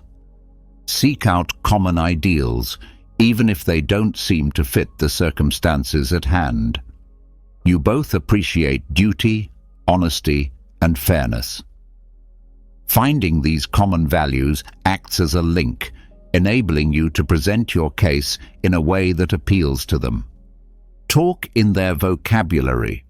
After you clearly understand their values, adjust your message to fit them rather than trying to trick them. Talk in a way that expresses their interests and worries. This is telling your values in a way that is consistent with theirs, creating a sense of common ground rather than compromising your own. Don't just tell, show. Since deeds speak louder than words, show them how your solution embodies their beliefs rather than merely explaining them. Give specific instances, anecdotes, or previous deeds demonstrating how your strategy embodies the essential principles. This strengthens and humanizes your case. Recall that respect is essential. Seek comprehension rather than dominance. Always be respectful and understanding during this process. Recall that your objective is to assist them in finding a solution that addresses your concerns and aligns with their values, rather than to control or exert dominance over them. Using this Stoic technique, you become a competent navigator instead of a warrior brandishing words, leading your adversary to a place they can genuinely believe in. Recall that fundamental transformation arises from resonance with the values that sculpt an individual's identity rather than from coercion. This strategy develops mutual respect and understanding, and in the end, opens the door to advantageous solutions for all parties. Number 6. Using humor wisely in conflict resolution. Imagine yourself walking a tightrope that is stretched over a gaping hole. A mistake can send you into the depths of offense, yet humor can help you stay upright, like a balancing pole. Using humor to resolve conflict is the essence of the 6th Stoic technique, encapsulated in this nuanced metaphor. There is no denying that laughter can reduce tension and foster a more open atmosphere for discussion. A well-timed joke or playful decorum can serve as a pressure release valve, allowing understanding to flourish and letting go of pent-up frustration. The Stoic philosopher Seneca says, "A joke is a fragile thing, and a jest may turn into an insult." We must use comedy with deliberate caution to fully realize its possibilities. Here are some guidelines to help you smoothly navigate the comedic tightrope. Recognize your audience. Only some find the same things funny, so consider your opponent's humor style and personality before you crack a joke. What amuses them? In their opinion, which subjects could be delicate? Be cautious and err on the side of caution while making jokes, because something that plays well with one person may offend another. Seek out silent joy, not horniness. Laughing at, not with. Creating a shared sense of humor is the aim, not using jokes as a tool to make fun of or denigrate your opponent. Humor that belittles oneself is frequently a safer bet, since it demonstrates humility and a readiness to own up to mistakes. The timing is crucial. After reading the room, reread it. Humor can have disastrous results when misused. Before bringing in comedy, assess the situation's emotional intensity. It's better to wait until things have settled down. If the tension is still muscular, maintain calm and kindness. Keep insults and sarcasm at the door. Steer clear of jokes that make light of sensitive subjects, stereotypes, or personal assaults. Recall that building bridges, not burning them, is the aim. Comedy as an instrument, not a crutch. Please don't rely on comedy alone to end the argument. Although humor can be a helpful tool, it shouldn't replace sincere communication or dealing with critical issues. Don't expect it to be the miraculous fix. Use it sparingly to promote openness and lighten the atmosphere. Always err on the side of caution. When in doubt, it's better to avoid jokes entirely. To determine whether they're appropriate, recall that it's simpler to gain trust than to regain it following an error. Including comedy using these Stoic ideas, comedy may become an effective tool for rapport building, stress relief, and opening up more excellent room for conflict resolution rather than a dangerous tightrope walk. Recall that the power of laughter is in its capacity to unite rather than divide. When used appropriately, it can turn tense situations into chances for understanding and resolution. This might shock you. Number 7. Offer empathy. Empathy. Picture yourself on a rough mountain trail, staring over a gap at a fellow climber who seems to be going the other way. Their annoyance and rage crackle through the valley like a windstorm. Instead of hurling arguments across the vacuum, the Stoic approach would be to descend gradually, bridge the gap, and extend an understanding hand. This is the core of the 7th strategy, the Stoic principle of expressing empathy. Empathy is a valuable tool for resolving conflicts amicably, even during heated arguments, as Marcus Aurelius recommends. We can create genuine connections and open the door to a more fruitful conversation by acknowledging the other person's sentiments and validating their experiences. Here's how you develop this superpower of Stoicism. Change the perspective from me to them. See the world through their eyes. Try to comprehend the situation from their point of view rather than concentrating just on your own. What life events have influenced their emotions? What insecurities or concerns could be motivating them? This change in perspective encourages empathy and enables you to recognize their distinct reality. Pay attention to the above words. Listen to the words not spoken. It's essential to pay attention to both verbal and non-verbal cues when communicating with others. This includes things like body language, tone of voice, facial expressions, and spoken words. It is vital to comprehend the information being transmitted and react accordingly. These frequently disclose deeper feelings that their words may have obscured. Try to understand while actively listening without passing judgment. Recognize, don't pass judgment. Appreciate their emotions rather than their behavior. Even if you disagree with them, let them know you are aware of and sympathetic to their feelings. I understand why this situation is important to you, or it sounds like you're feeling frustrated, are phrases that can significantly increase trust and decrease defensiveness. Look for the hidden pain. Find the source of the disagreement. Anger and irritation are frequently the result of deeper emotional scars. Look into any potential sources of pain, fear, or insecurity for them. A deeper understanding makes it possible to address the underlying cause rather than simply the symptoms. It also builds empathy. Recall that gratitude is not agreement. Walk along with them, not in front of them. Showing empathy does not imply endorsing their behavior or sacrificing your moral principles.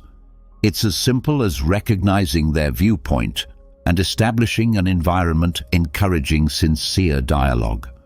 You can handle the disagreement with dignity and understanding, even if you disagree.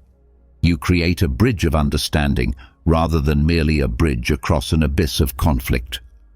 When you adopt this Stoic concept of empathy, you put yourself in their position to connect rather than pass judgment, and there's hope for actual resolution in that connection, not only for the here and now, but also for how you deal with each other moving forward. So, come down from the mountain, reach out, and give the gift of empathy. Together, you might be taken on an unexpected excursion. Number 8. Embrace the art of compromise. Imagine yourself before a massive oak tree, its branches obstinately waving in the breeze. It could take a lot of force to get the oak to bend to your will, which could hurt the tree and you. A more prudent strategy that draws from Stoic philosophy is learning the art of compromise, bending and adapting to find a way for the wind and the oak to coexist peacefully. Hard views and absolutes are rarely conducive to successful conflict resolution. Epictetus states, "Seek not to have things happen as you wish, but rather wish them to happen as they do, and you will live a tranquil life." The ability to discover answers that at least partially meet your problems and those of your opponent is a sign of true power. The following is how you can practice this Stoic art. Change me to we. Reframe the conflict as a cooperative endeavor. See the situation as a chance to devise a solution that works for everyone rather than as a rivalry. This change in viewpoint allows for more harmonious results and innovative approaches to problem solving. Identify common objectives. Look for common ground, even if it appears obscure. Examine your shared goals in the long run and see past the current argument. Maybe you both have the same values: fairness, respect, or a productive working environment. Finding these common objectives lays the groundwork for reaching a compromise. Set priorities and have the will to let go. Only some details matter equally. Only some features of the circumstances are worth dying for. Decide what is most important and be prepared to give in on less important things. This enables you to concentrate on identifying answers that deal with your main issues. Determine the win enough or win-win solution. Look for win-win solutions. Instead of focusing on a win for one party, try to find a solution where all parties feel their requirements are understood and somewhat met in the long term. This lessens animosity and promotes a feeling of justice. Recall that life is a journey rather than a destination. Patience and flexibility are key. Compromises are rarely a one-time thing. Be ready to review the agreement if something changes or new information becomes available. A durable compromise requires open communication and a readiness to change. Accepting the Stoic art of compromise keeps your demands and principles intact. Instead, you exhibit strength, adaptability, and a dedication to coming up with solutions that work for everyone. You understand how to live in a dynamic equilibrium condition, not resistance. Like the wind and the oak, which benefits everyone by bringing about a more tranquil and harmonious outcome. Number 9. Seek external aid without shame. Picture yourself tangled up in a thicket of thorns, the branches blocking your path as they twist and twirl. No matter how hard you try, advancement feels unattainable. This aggravation frequently resembles the sense of being trapped in a dispute where communication breaks down and a settlement seems impossible. However, the Stoics remind us that we are not alone, even in these situations. The ninth tactic strongly emphasizes asking for outside assistance as evidence of our dedication to forging a positive course of action rather than as a show of weakness. A mediator or counselor, for example, can serve as an impartial third party to help navigate the complex maze of conflict. Just as a Stoic philosopher leads their students toward knowledge, they can offer a controlled environment for discussion, guaranteeing that each side is heard and valued. Their knowledge can be helpful in breaking through the confusing communication, eliminating the emotional undergrowth. Strong emotions frequently impede our ability to communicate, making it difficult to grasp the viewpoints of others or to explain oneself clearly. By helping to untangle these emotional knots, an impartial third person can foster a more relaxed and productive conversational atmosphere, overcoming the divide and creating a bridge of understanding. Counselors and mediators are educated to recognize and help parties in conflict close their knowledge gaps. They can promote empathy and lessen defensiveness by assisting each party in seeing things from the viewpoint of the other, encouraging fruitful conversations and leading the discussion toward resolution. Competent facilitators can guide the discussion toward constructive problem-solving, guaranteeing that all sides can voice their concerns and cooperate to find answers. Offer resources and methods, getting you ready for the journey. Many counselors and mediators have received specialized training in conflict resolution and communication methods. In the long run, they can help you build stronger relationships by providing you with the skills and techniques you need to handle conflicts in the future. Recall that asking for help is a strength, not a sign of weakness, but of wisdom. According to Stoic philosophy, asking for assistance is a display of wisdom rather than weakness. It shows that you are dedicated to developing a solution that works for everyone and are prepared to invest in your development and the partnership's success. By enlisting outside assistance, you can benefit from the knowledge and expertise of others, allowing you and your opponent to successfully negotiate the complex maze of disputes and arrive at a peaceful and constructive conclusion. Recall that occasionally receiving assistance can brighten the way ahead and remind you that you are not alone, even in the most trying circumstances. Number 10. Forgiveness. Imagine yourself fastened to a massive rock, its mass pulling you downward while its jagged edges pierce your flesh. This weight, which keeps you stuck in the past and makes it difficult for you to go on, is the weight of resentment and unforgiveness. Forgiveness, a gift to oneself, is a potent tool the Stoic philosophy offers for releasing these bonds. Neither the past nor the other person's behavior is justified by forgiveness. We are reminded by Seneca that he who is revengeful lives with a wound always open. Instead, forgiveness is a deliberate decision to let go of the hurt feelings that keep you stuck so you can go on with more clarity and peace of mind. Here's how to start this self-liberating Stoic journey. Turn the attention from them to you. Acknowledge the effect on your health. More harm results from holding on to anger and resentment than from the other person. It drains your vitality, impairs your judgment, and makes it more difficult for you to be happy and at peace. You can take back control of your mental condition and put your well-being first when you choose forgiveness. Recognize the influence of perspective. Examine the circumstances more broadly. Forgiveness occasionally necessitates comprehending the background and intentions of the other person. This is admitting their shortcomings and vulnerabilities rather than justifying their actions. This change of viewpoint might increase empathy and lessen the situation's emotional impact. Let go, but remember, let go of the past, not the memories. Being forgiven does not include forgetting the past. Instead, it entails letting go of the bad feelings connected to it. Recall the lessons you've learned, but let go of the things weighing you down, like resentment and hatred. Engage in active forgiveness.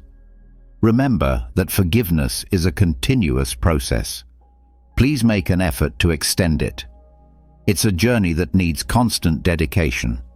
You can practice active forgiveness by consciously letting go of unfavorable feelings and thoughts whenever they surface. Techniques like journaling, mindfulness, and meditation can be helpful tools in this process. Keep in mind that forgiveness is yours, a present for you, not for them. Forgiveness is ultimately a gift you give to yourself. It frees you from the bonds of negativity and gives you more joy, calm, and emotional flexibility. Forgive yourself rather than wait for the other person to earn it. Accepting spiritual forgiveness allows you to change your present and create space for a better future. Rather than erase the past, you choose to walk the road of peace and self-compassion, releasing yourself from the bonds of bitterness and anger.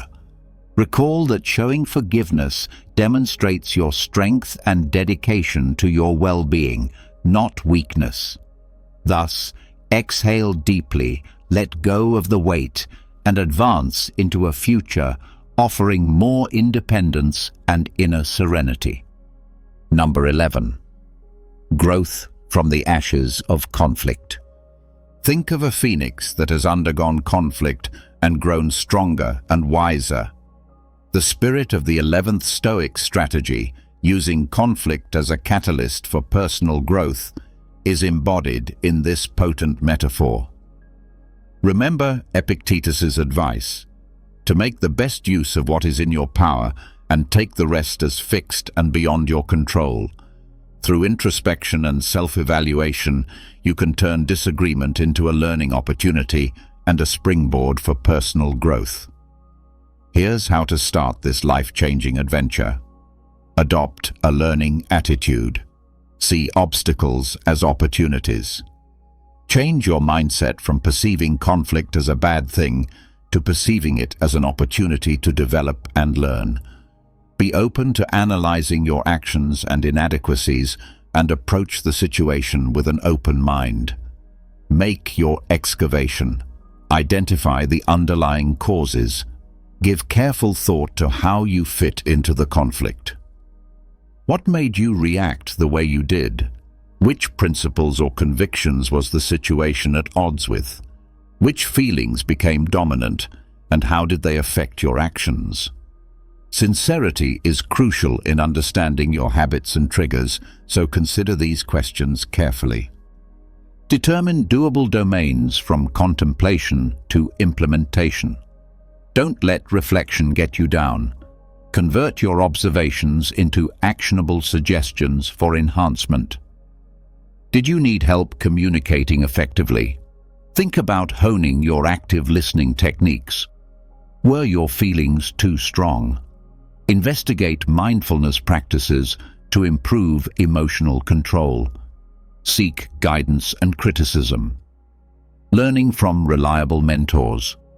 Look for a loyal friend, therapist, or mentor who can encourage your personal development and provide unbiased input. Talking to a third party about your experiences and observations might help you see things differently and promote responsibility. Recall that growth is a procedure. The key is patience. Expect a gradual change. Personal development requires work and time. Remain dedicated to your continuous improvement. Recognize failures as teaching moments and rejoice in little accomplishments. Adopting this Stoic philosophy may turn disagreement from a harmful force into a powerful catalyst for self-discovery and constructive transformation. You are restored from the ashes and emerge from them more robust, wiser, and prepared to face obstacles head-on with poise and grit. Recall that you can learn and develop, and that even the most trying circumstances can serve as stepping stones to becoming the finest version of yourself. Number 12. Setting boundaries. Picture yourself with the waves gently crashing at your feet as you stand on a spotless beach. But hold on, someone is invading your personal space and upsetting you. Setting boundaries and defending your well-being and inner serenity are potent tools the 12th Stoic technique offers in this scenario, symbolizing the delicate balance of navigating interactions. It is not the event itself that troubles us, but our view of it. Epictetus reminds us, although we have no control over what others do, we influence how we react. By defining what we will and won't tolerate, we may safeguard ourselves against negativity and promote happier relationships by establishing clear boundaries. Here's how to apply this Stoic idea here in practice. Understand your inner guidance. Determine your requirements and values. Consider what matters most before establishing boundaries. Which actions are consistent with your values? Which behaviors make you feel low on energy or violate your personal space? Establishing these internal limits lays the groundwork for effective communication. Communicate respectfully and clearly. Words, not walls. Steer clear of ambiguous statements and passive-aggressive behavior. Use I phrases to assertively and directly communicate your boundaries while concentrating on your wants and feelings. Recall that cultivating cooperation and understanding requires polite communication. The secret is consistency. Consistency is vital. Once you set boundaries, be steadfast, like a lighthouse. Never give in to guilt or avoid conflict by making exceptions. You gain respect from others and show your self-respect by sticking to your boundaries. Get ready for opposition. Recognize that not everyone will be amenable to your boundaries. Prepare yourself for possible resistance by politely restating your position and stressing how important it is to honor your requirements. Recall that boundaries give you power. Self-care is the key to freedom. Establishing limits is necessary to safeguard your mental and emotional health, not to be selfish. You can set an environment where you can grow by protecting your space and energy, which aligns with Seneca's goal of living with a cheerful heart and a grateful attitude. Adopting this Stoic idea creates a lighthouse that leads you and others to more respect, transparent communication, and eventually happier and more satisfying relationships. Instead of building walls, recall that creating boundaries gives you the power to live a life full of inner freedom, respect, and tranquility. It's an act of self-love. Number 13. Remember, you control your reactions. Imagine yourself in a violent storm with the waves smashing around you and the wind ripping. Although the storm's wrath is beyond your control, you can choose to handle it. This potent analogy captures the spirit of the 13th Stoic tactic: to remember that you are in charge of your responses and not the events around you. The Stoics remind us that real strength comes from dominating our inner world rather than exerting force over the outside world. Epictetus states, "It is a shame for the soul to depend on the body for satisfaction." We gain inner calm despite life's storms by concentrating on our reactions, which we can control. Here's how you develop this superpower of Stoicism. Determine what triggers you. Recognize your emotional terrain. Think briefly about the circumstances or activities that usually make you feel bad. Are there some phrases, people, or situations that get under your skin? The first step in controlling these triggers is acknowledging them.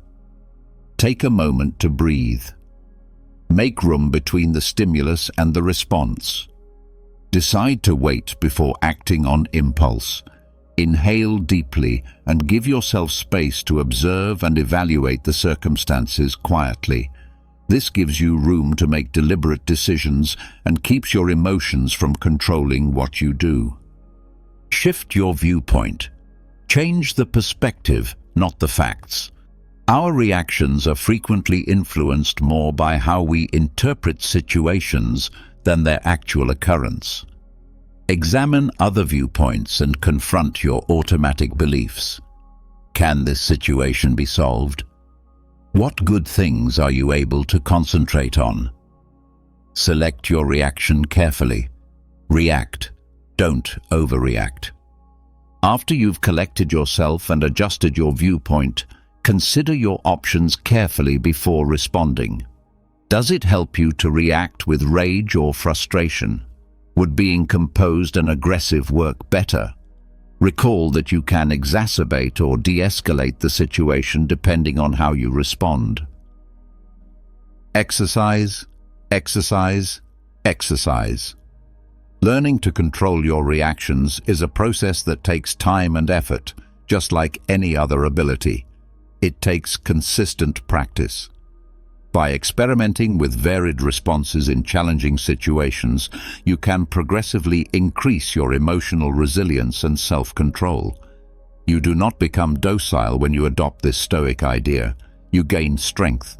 You learn to ride out life's storms with courage and grace, discovering inner peace in conquering your reactions rather than trying to dominate the outside world.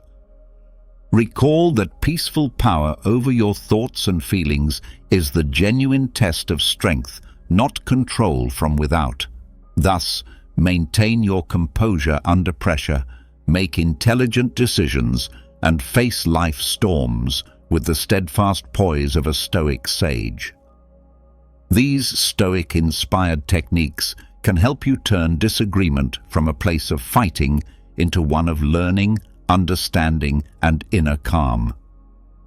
Recall that the real triumph is not about defeating your opponent, but about controlling your feelings and becoming a stronger, more confident version of yourself. Have you ever been stopped by someone who just couldn't believe your age?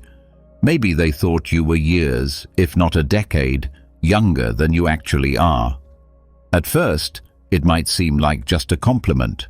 But what if I told you that looking younger than your age isn't just about good genes or skin care?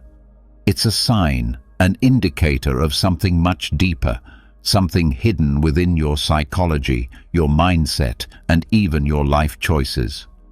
People who look younger often share distinct psychological traits, and today I'm about to reveal what they are. If you've ever been told you don't look your age, pay close attention because this might explain why. Before we begin, make sure to hit that like button and subscribe because I'll be sharing more eye-opening content like this and you don't want to miss out. 1. You have an unbreakable spirit. Have you ever noticed how some people go through the worst storms in life, yet still manage to look untouched by time? They face heartbreak, betrayals, financial struggles, and personal losses. But when you look at them, you'd never guess the battles they've fought. Their secret? An unbreakable spirit. Your mind controls your body more than you think. The weight of stress, anxiety, and emotional burdens doesn't just exist in your thoughts. It carves itself into your skin, your posture, and even the way you carry yourself. People who seem to defy aging are not just lucky. They have learned how to master their emotions instead of letting their emotions master them. They understand one of life's most brutal truths. Stress is a silent killer, and it doesn't just take away your peace, it takes away your youth. Look at those who age prematurely. More often than not, they are people who have allowed stress to consume them. They dwell on their failures, hold on to grudges, and live in a constant state of worry. This mental state forces the body into survival mode. increasing cortisol levels, the stress hormone responsible for wrinkles, dull skin, and overall exhaustion. It doesn't just make you look older, it makes you feel older too. But then there are those who refuse to let stress dictate their lives. No matter what happens, they get back up. They take the blows, but they don't let the bruises remain. They have this deep-rooted resilience, a kind of mental toughness that keeps them from drowning in negativity. And guess what? Their faces reflect that strength. Their skin remains vibrant, their eyes stay full of life, and their presence radiates energy. If you've ever been told that you look younger than your age, ask yourself, are you someone who keeps moving forward despite hardships? Do you laugh in the face of adversity instead of letting it break you? If so, you may have cracked the ultimate secret to agelessness, not just in appearance, but in spirit. And if you haven't yet mastered this, the best time to start is now. Let go of what you cannot control. Find strength in your struggles. Refuse to be defeated, because while life will try to wear you down, only you have the power to decide whether it leaves a mark on your soul or your face. 2. You embrace change instead of fearing it. Have you ever met someone who, despite their age, has this unstoppable energy, the kind that makes you question if time even affects them? They move through life with excitement, curiosity, and openness that seems almost childlike. These are the people who have discovered the ultimate key to staying young, embracing change instead of fearing it. Stubbornness is one of the fastest ways to age, mentally, emotionally, and physically. When people resist change, they trap themselves in cycles of stress, frustration, and stagnation. Their minds grow rigid, their habits repetitive, and their bodies begin to reflect the weight of their unwillingness to adapt. This resistance doesn't just affect their mood, it manifests in their posture, their expressions, and even the way they carry themselves. You've probably seen it. The frown lines, the stiffness, the energy of someone who is simply existing rather than truly living. Now think about those who seem ageless, even in their 50s, 60s, or beyond. They are the ones who don't let time define them. Instead of clinging to the past, they welcome new experiences.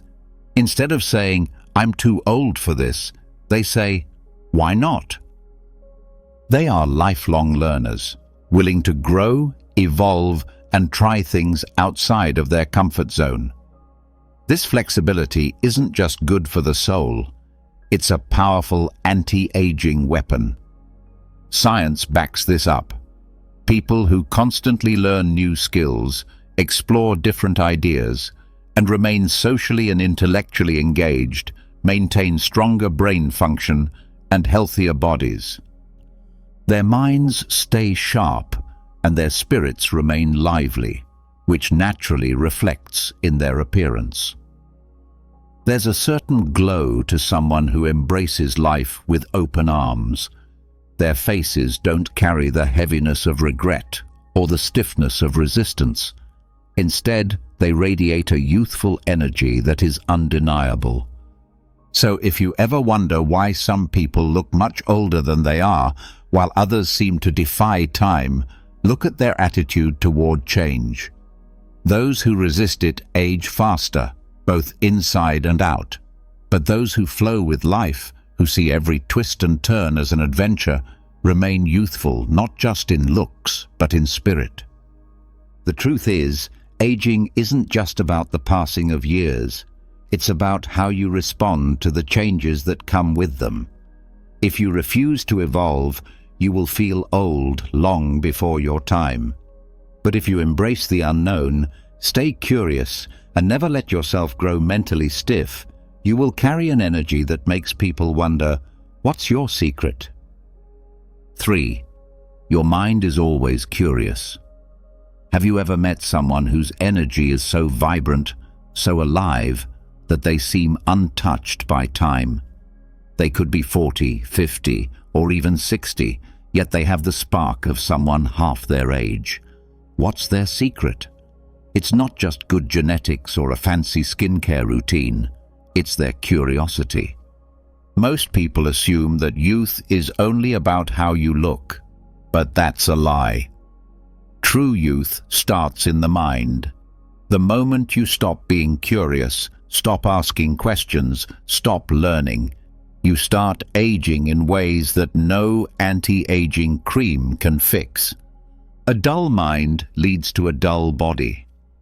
People who let life become repetitive, who settle into routines without ever exploring new things, slowly lose the energy that once made them shine. You can see it in their posture, in their tired eyes, in the way they speak. They aren't living, they're simply existing.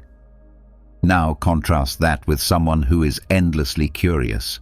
These are the people who never stop learning, who always want to know more about the world, about people, about themselves. They pick up new hobbies, ask deep questions, challenge their own thoughts, and see life as an adventure rather than a burden. Their minds stay sharp, and as a result, their bodies follow. Science backs this up. Mental stimulation keeps the brain active, reducing cognitive decline and even slowing down the aging process. But curiosity does more than just keep your mind fresh. It changes your entire energy. Have you ever noticed that people with youthful curiosity have a certain glow? Their eyes are brighter, their expressions are more animated, and they carry an aura of excitement. They don't see life as something that's slipping away. They see it as something to keep discovering. And that mentality alone reflects in their physical appearance. So if people often tell you that you look younger than your age, take a moment to think. Are you someone who is always curious? Do you find joy in learning new things? Do you challenge yourself to grow instead of just going through the motions? If the answer is yes, then you've unlocked one of the most powerful secrets to staying young. Because the truth is, youth isn't just about the years you've lived. It's about the fire in your mind. Keep that fire alive, and time will never truly catch up with you. 4. You express your emotions freely. Have you ever noticed how some people carry the weight of the world on their faces? Their eyes seem tired, their expressions hardened, and their presence feels heavy, as if life itself has worn them down.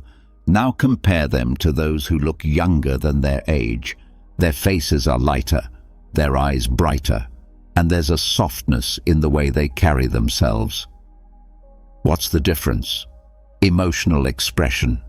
Emotions are not meant to be locked away. When you suppress your feelings, whether it's sadness, anger, frustration, or even joy, you create an inner tension that your body absorbs. It builds up like poison, increasing stress levels, tightening your muscles, and manifesting as deep lines on your face.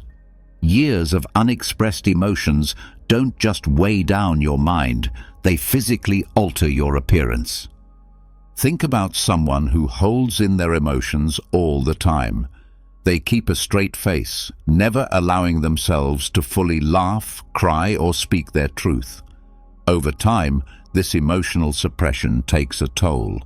Stress hormones like cortisol rise, accelerating aging by damaging skin elasticity, draining energy, and even weakening the immune system. These are the people who look older than they are, not because of genetics, but because of the emotional weight they refuse to release. Now look at those who age gracefully, who look younger than their years. What do they have in common? They allow themselves to feel. When they're happy, they don't hold back their laughter. When they're sad, they don't pretend to be fine.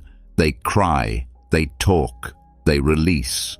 They are emotionally honest, and this honesty keeps them youthful. Their faces don't carry the tension of years of unspoken words or suppressed pain.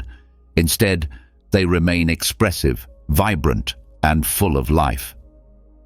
It's no surprise that cultures that encourage open emotional expression tend to have people who appear more youthful and energetic. Emotional release is a natural anti-aging tool, one that no expensive product can replace. Studies show that people who openly express emotions tend to have lower levels of stress and better overall health, both physically and mentally. So, if you've ever been told that you look younger than your age, it might not just be because of good skincare or genetics. It could be because you don't let emotions rot inside you. You speak, you laugh, you cry, and you release. And in doing so, you free yourself not just mentally but physically. Because the truth is, the face is a reflection of the soul, and those who let their emotions flow freely, they stay young, not just in appearance, but in spirit. 5. You surround yourself with positive energy. Have you ever walked into a room and immediately felt drained, as if the air itself was heavy? Or spent time with someone who, after just a few minutes, left you feeling exhausted? That's because energy is contagious, whether it's positive or negative, and if you constantly expose yourself to negativity, it doesn't just affect your mind, it slowly wears down your body, making you age faster. The truth is, the people you surround yourself with have a direct impact on your youthfulness. If you're constantly around individuals who complain, criticize, or drain your energy with their pessimism, it physically takes a toll on you. Stress levels rise, your body tenses up, and over time you start carrying that negativity in your posture, your face, and even your health. You see it in people who seem far older than their actual age. Tired eyes, deep frown lines, and an overall heaviness in their presence. But then there are those who look effortlessly young, no matter their age. They have a radiance, a glow, an energy that feels alive. What's their secret? They carefully choose their environment. They spend time with people who lift them up, who inspire them, who bring laughter instead of complaints. They know that negative energy is a slow poison, and they refuse to let it infect their lives. Science backs this up. Studies show that positive social interactions reduce stress hormones and even slow down the aging process at a cellular level. Laughter, genuine connection, and uplifting conversations don't just make you feel better, they keep your body younger. Ever wonder why some people seem to glow with youth despite their years? It's because they surround themselves with people who fill them with life, not drain it from them. Look around you. Are the people in your life adding to your energy or taking from it? If you find yourself constantly surrounded by negativity, it might be affecting you in ways you don't even realize. But the good news is, you have the power to change it. Choose positivity, and your body will thank you for it. Because at the end of the day, youth isn't just about how you look. It's about the energy you carry. And that energy is shaped by the people you allow into your world. So if you've been told that you look younger than your age, it might not just be luck. It could be a sign that you've surrounded yourself with the kind of energy that keeps you truly alive. 6. You live with passion and purpose. Have you ever looked at someone and thought they looked tired of life? Their face lacks expression, their posture is heavy, and their energy feels drained, as if they're just going through the motions, waiting for time to pass. Now contrast that with someone who radiates life, someone who speaks with excitement, whose eyes light up when they talk about their dreams, whose presence feels electric. The difference? Passion, purpose, a reason to wake up every morning. People who lack passion often appear older than their years. When life feels empty, When there's nothing exciting on the horizon, it shows. The human body reacts to emotional stagnation just as much as it reacts to physical inactivity. When you're disconnected from your purpose, your mind becomes dull, your spirit dims, and your body follows. The result? A face that looks tired, aged, and uninspired. But then there are those who glow with youthful energy, no matter their age. They don't wake up dreading the day. They wake up driven, excited, ready to create, build, and experience. This passion fuels them from the inside, and it reflects outward. You can see it in their expressions, in the way they move, in the way they carry themselves, with enthusiasm and vitality. And the science backs it up. Studies show that having a sense of purpose reduces stress, lowers inflammation, and even extends lifespan. When you're actively pursuing something that excites you, whether it's a career, a hobby, or a personal mission, your brain produces more dopamine and serotonin, the very chemicals responsible for happiness and youthful energy. These chemicals keep your skin glowing, your body active, and your spirit alive. If you've been told you look younger than your age, it might not be just genetics. It could be because you have something that fuels your soul, something that gives you a reason to keep pushing forward with excitement. So ask yourself, are you just existing, or are you truly living? Because if you're lost in routine, uninspired and stagnant, it's not just your mind that suffers. Your body will show it too. But if you have passion, if you have a goal that ignites your spirit, you will carry an energy that defies age itself. Because in the end, youth isn't about how many years you've lived. It's about how alive you feel inside. And those who live with passion, they never truly grow old. 7. You let go of the past. Have you ever seen someone who carries the weight of their past on their face? Their eyes seem distant, their expression tired, as if they are trapped in memories they can't escape. The truth is, holding on to regret, resentment, or guilt doesn't just affect your mind, it physically changes you. It burdens your body, increases stress, and over time, it makes you age faster than you should. The past is heavy. Every unresolved conflict, every painful memory, every mistake you replay over and over again. It all takes a toll on your health, both mentally and physically. Stress hormones like cortisol rise when you dwell on things you can't change, and over time, they lead to premature aging, wrinkles, and even illness. People who hold on to bitterness often develop a hardened, worn-out look, as if life itself has drained them. And in a way, it has. But then there are those who seem light, vibrant, and effortlessly young, no matter their age. What's their secret? They don't let the past define them. They've made peace with what's behind them. They understand that carrying old pain only hurts them, not the people who caused it. Instead of clinging to regret, they focus on the present. Instead of living in past mistakes, they choose growth, healing, and freedom. Science supports this. Studies have shown that people who practice forgiveness and mindfulness have lower levels of stress, better immune function, and even a longer lifespan. When you let go of grudges and regrets, your body follows suit. It releases tension, repairs itself, and allows you to maintain a youthful, radiant presence. If you've been told that you look younger than your age, it might not be just genetics. It could be because you refuse to let the past weigh you down. You've chosen to live in the moment, to move forward instead of looking back. And that mindset, it keeps you young inside and out. So ask yourself, what are you still holding on to? Is it anger, guilt, resentment? Whatever it is, it's not just hurting your soul, it's aging you.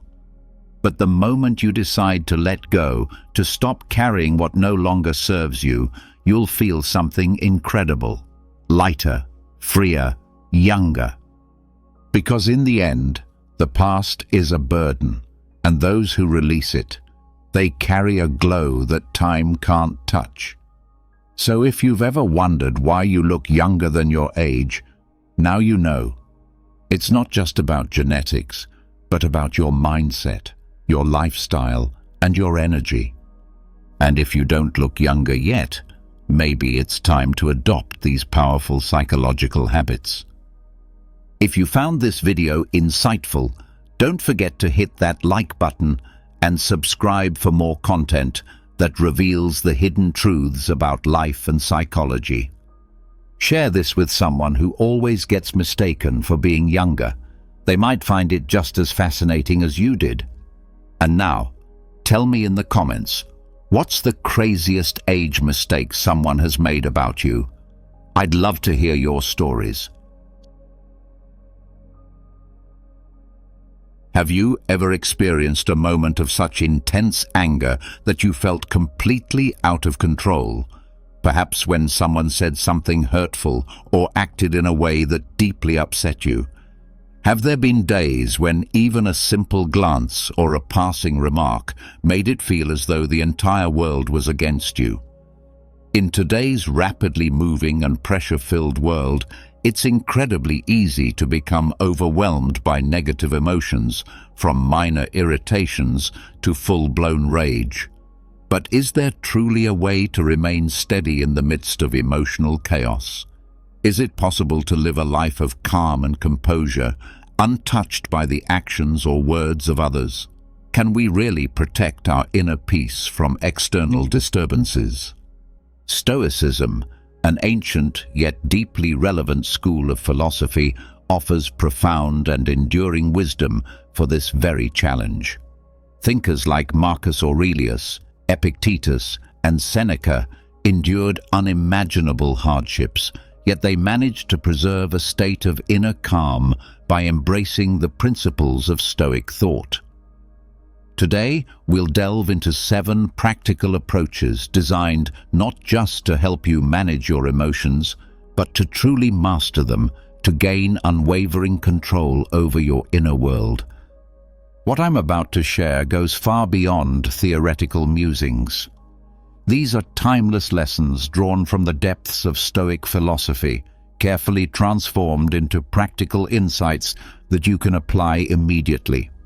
So I encourage you to stay with me throughout this journey, because even embracing just one of these approaches can lead to a powerful and immediate shift in your life. Let's begin by talking about the idea of embracing willingness in life. One of the foundational principles of Stoicism that leads to deep inner tranquility is the practice of fully accepting whatever life brings our way. Now, this doesn't mean we have to enjoy every situation or agree with everything that happens. Instead, it calls us to meet each circumstance with openness and a lack of resistance.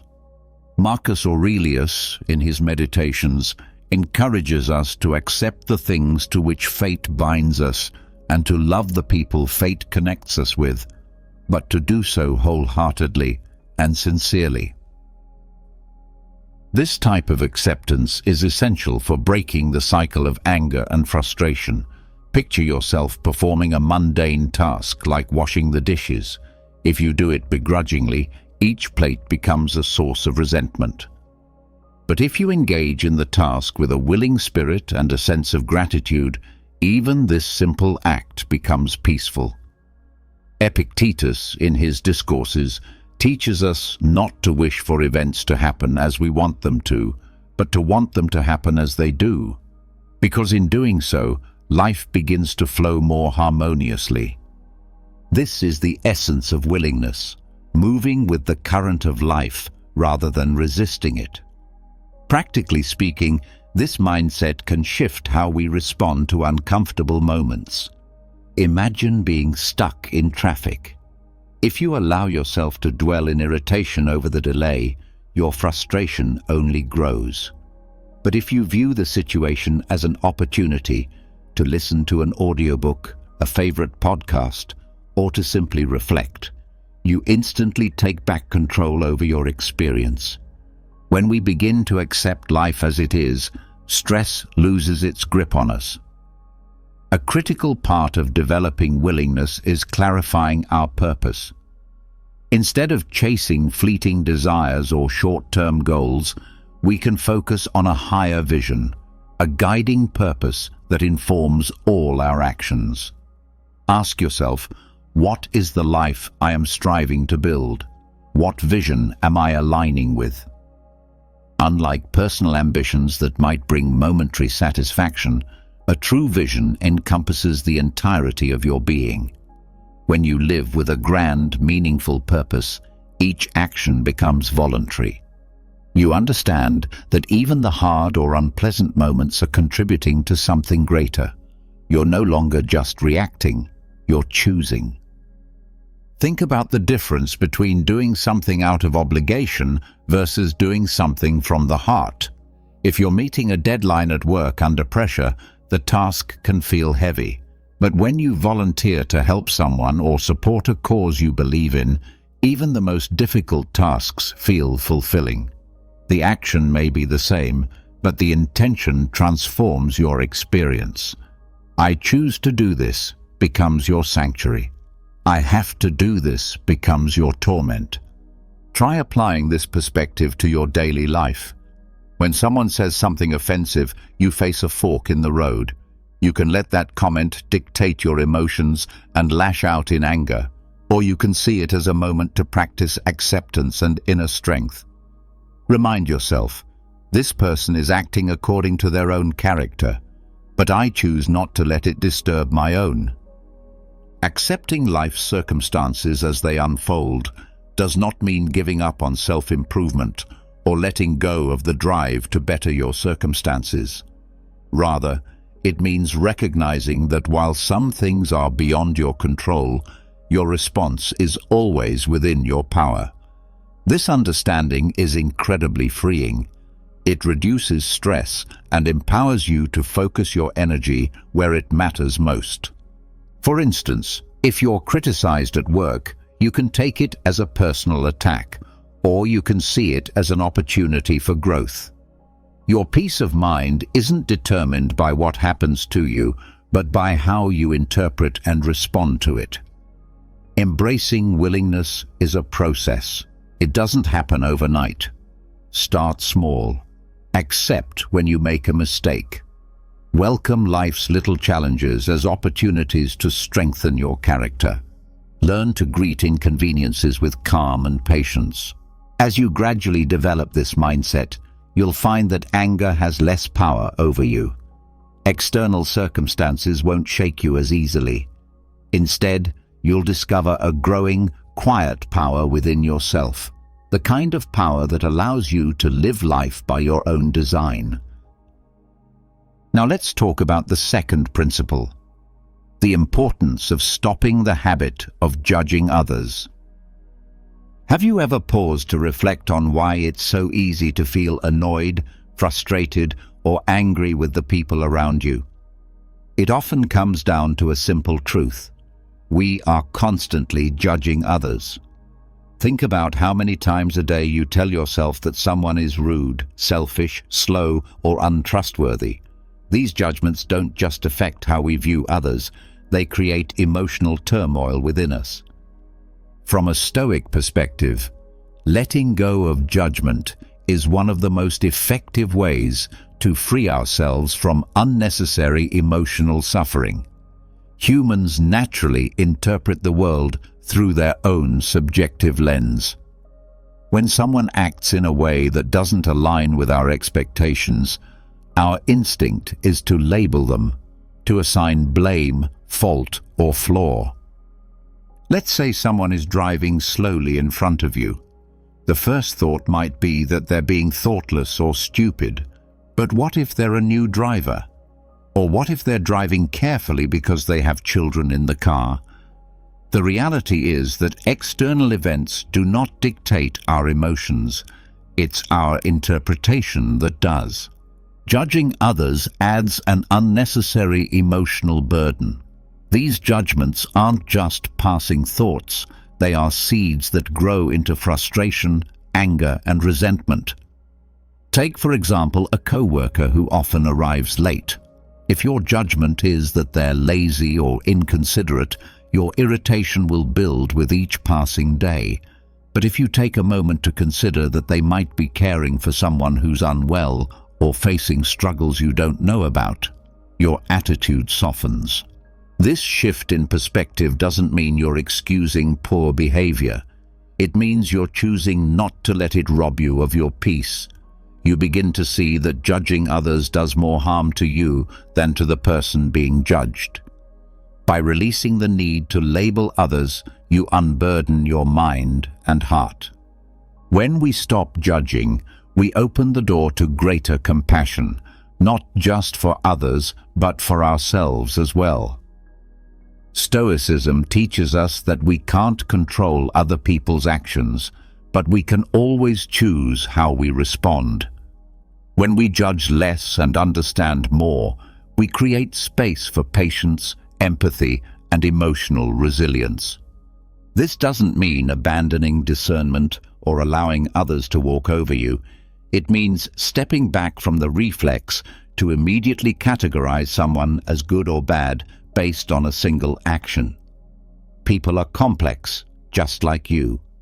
Everyone has struggles, insecurities, and reasons behind their behavior.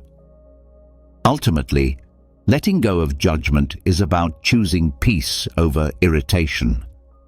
It's about freeing yourself from the emotional chains that come with trying to control or define others.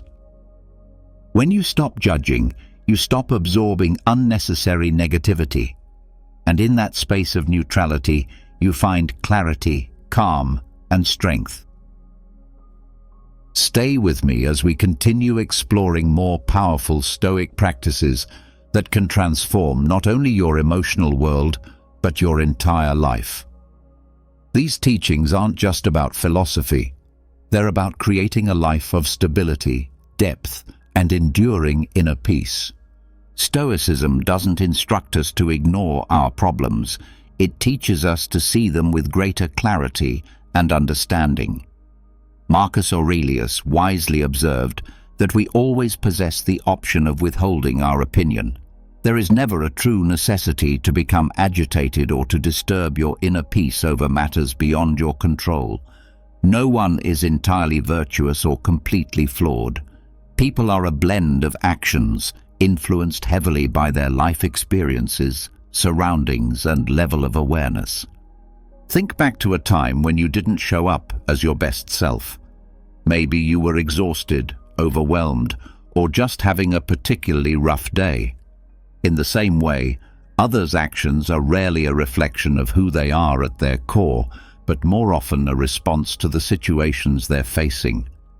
In the right environment, even someone with many faults can demonstrate surprising kindness.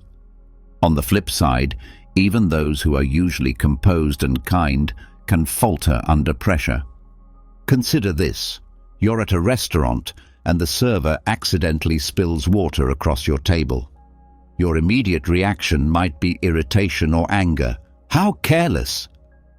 But if you take a moment to pause and reflect, considering the possibility that they might be having an exceptionally difficult day, your emotional response changes.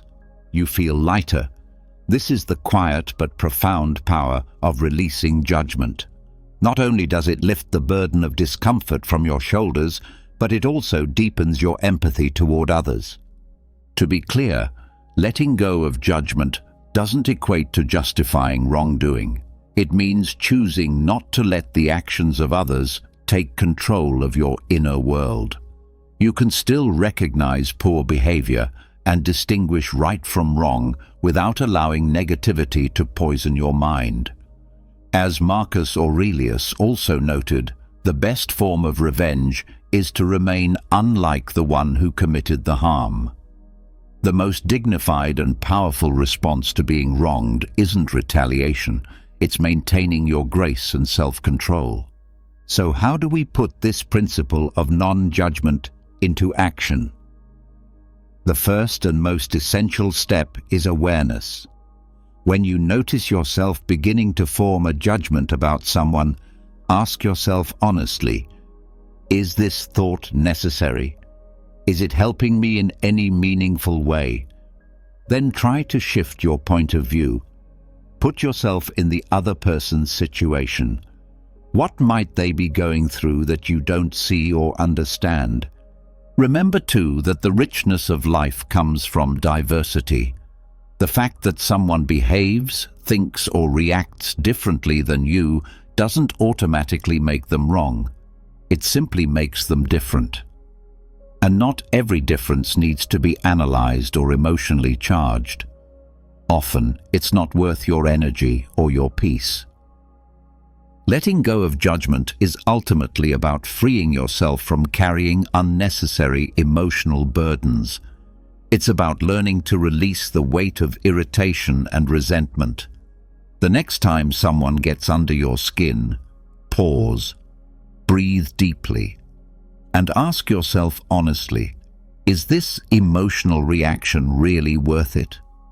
You'll begin to notice that by choosing empathy and perspective over assumption and judgment, you not only become more compassionate toward others, but also extend greater kindness to yourself. In the end, ask yourself this fundamental question: do I want to cling to my anger, or do I want to live with freedom and peace? The answer lies within your control.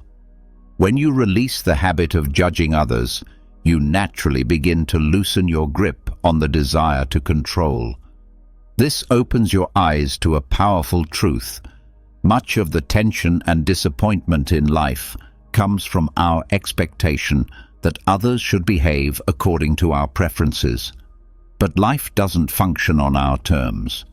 People, with all their complexities and unique circumstances, act based on their own motivations, many of which we may never fully comprehend. This brings up a deeper question. Is control truly the path to peace? Or does peace arise when we let go of the need to control? This question strikes at the very heart of Stoic philosophy. Instead of expending energy trying to reshape what lies beyond our reach, we can choose to accept things as they are, and in doing so, free ourselves from much of life's unnecessary stress. You can't dictate the direction life takes, but you can always govern how you respond. Imagine you're driving during peak traffic hours. The roads are jammed, the horns are blaring, and you're about to be late. You feel frustration bubbling up. Why can't people drive better? Or, why is the traffic always like this? But the truth is, you can't alter how others drive or instantly clear the roads. What you can control, however, is your mindset. You can choose to become agitated, or you can take a breath and accept that this situation is simply outside your influence. Though it might seem straightforward, the act of letting go of control can radically transform your daily experience. Think of a mother who constantly worries about her child's academic performance. She wants the best and fears failure. But no matter how deeply she cares, she cannot take the exams for her child. Or picture an employee frustrated with their boss's decisions. No matter how much they disagree, they can't force their boss to think differently. Much of our emotional distress arises from pinning high hopes on things we can't control. When those expectations go unmet, disappointment and resentment naturally follow. I once knew a young entrepreneur who poured his soul into developing a new tech product. His vision was ambitious. He wanted to revolutionize an entire industry. But when he finally launched the product, the market response was lukewarm at best. He was crushed. He blamed the customers for failing to grasp its brilliance and suspected rivals were sabotaging him. This mindset kept him trapped in bitterness. During a conversation, I encouraged him to shift focus. Instead of brooding over what others weren't doing, What could he do differently? Slowly, he began to refine his approach, adjusted the product, and embraced the slow, often humbling journey of growth. By focusing only on what was within his control, he found new clarity, regained his creative spark, and eventually surpassed his earlier goals. This is the essence of Stoicism in practice, recognizing when you're placing energy into the unchangeable and choosing instead to focus on what you can influence. In moments of stress, ask yourself, is this within my control? Am I improving the situation by reacting this way, or am I making it worse? These aren't just philosophical questions, they're practical tools for emotional clarity. Letting go of control doesn't mean you give up or resign yourself to passivity. It means directing your energy wisely toward your thoughts, your emotions, and your actions. Imagine rowing a small boat down a river. You can't stop the current, but you can learn to steer with precision, adjusting to the flow and moving forward with ease. A valuable Stoic practice for this mindset is premeditatio malorum, the premeditation of adversity. Each morning, spend a moment imagining potential setbacks, a delayed train, a cancelled meeting, a friend letting you down. By anticipating these possibilities, you make peace with them before they even occur. When they do, you'll find yourself far more prepared to accept them calmly. Letting go of control isn't a weakness. It's an extraordinary act of strength. It's a form of freedom. When you stop clinging to what you can't hold, you create space for peace, creativity, and inner power. Begin with small steps. Resist the urge to argue someone into agreeing with you. Stop replaying the past. Stop grasping for guarantees in life. Life is like a river, always flowing, often unpredictable.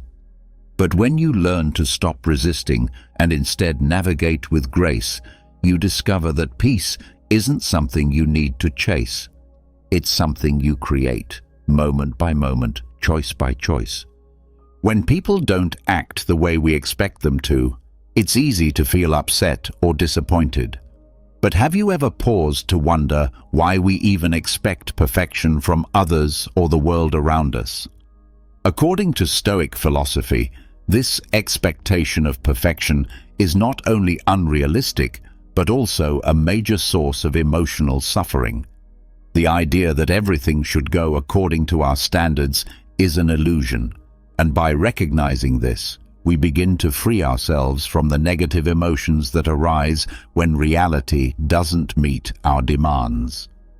Reflect on your experiences. Have you ever been let down because a coworker didn't do their part, causing setbacks in your own work?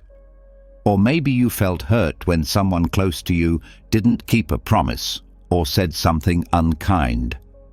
These situations are not rare, yet we often react with the assumption that people should be flawless.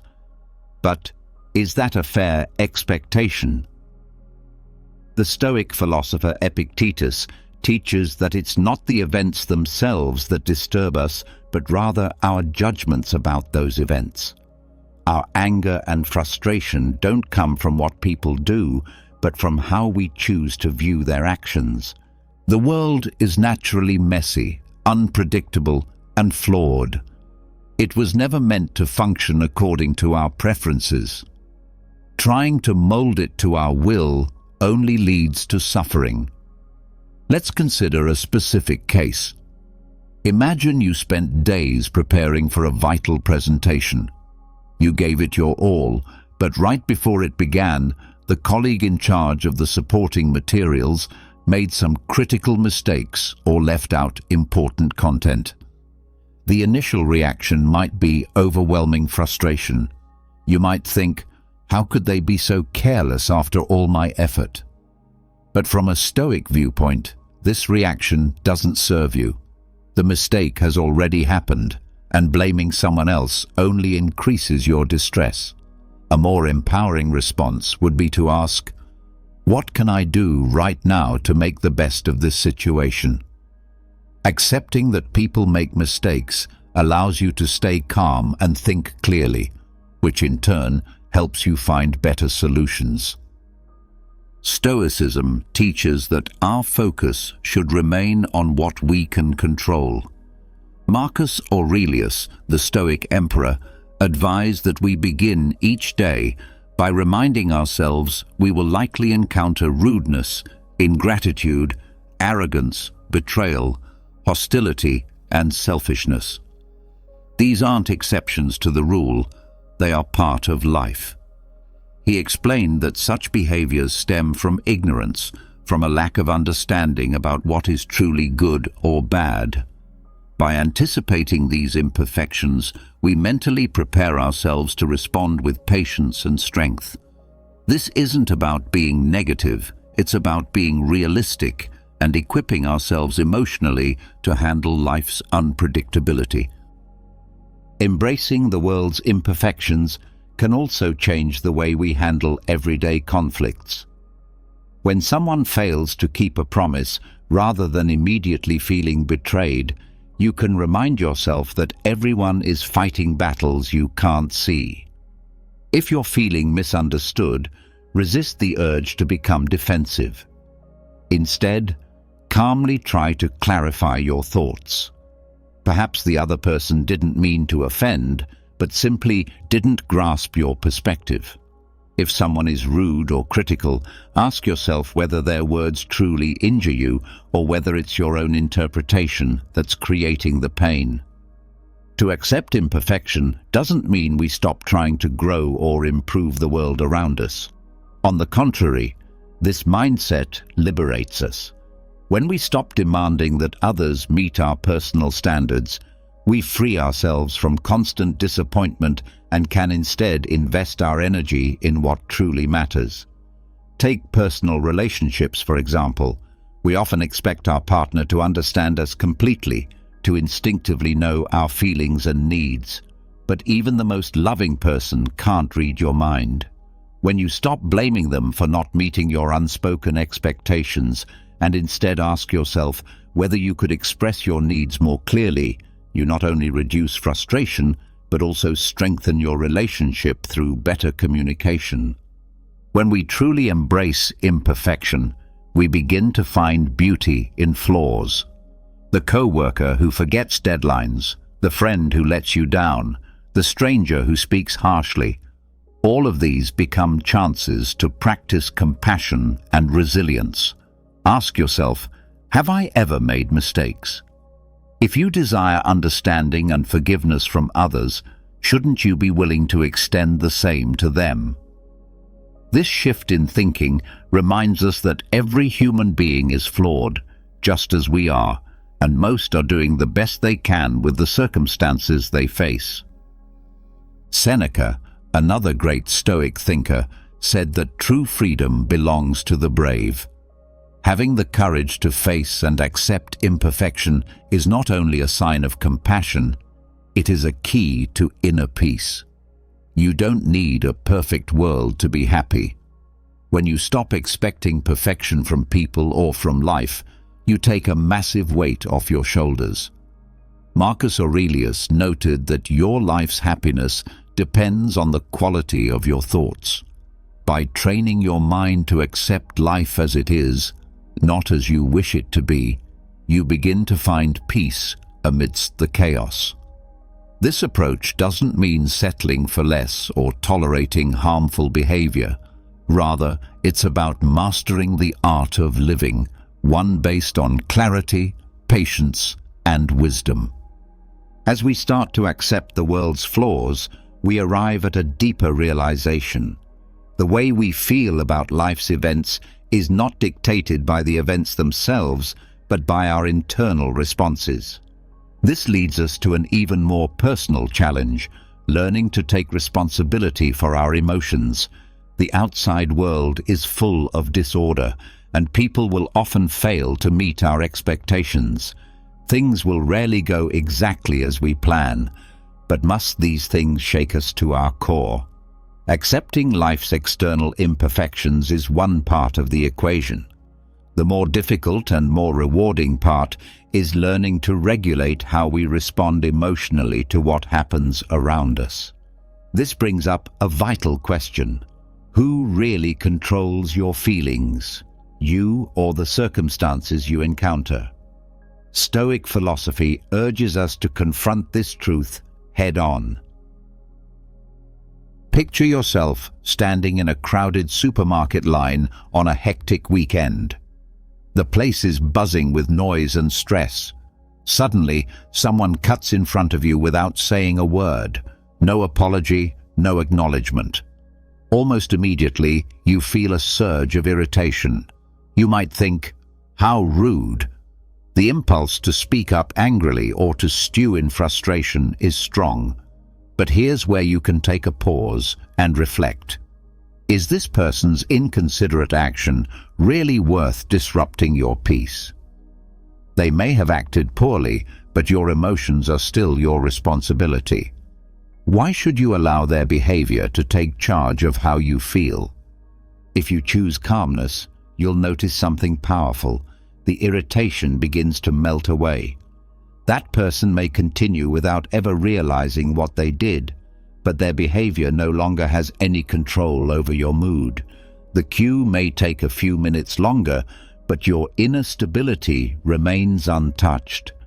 What could have been a spark for hours of negativity turns into just another moment in the day, easily forgotten. Every day, we unknowingly give others control over our emotions. A harsh comment, a dismissive look, or a forgotten favor can make us feel hurt or angry.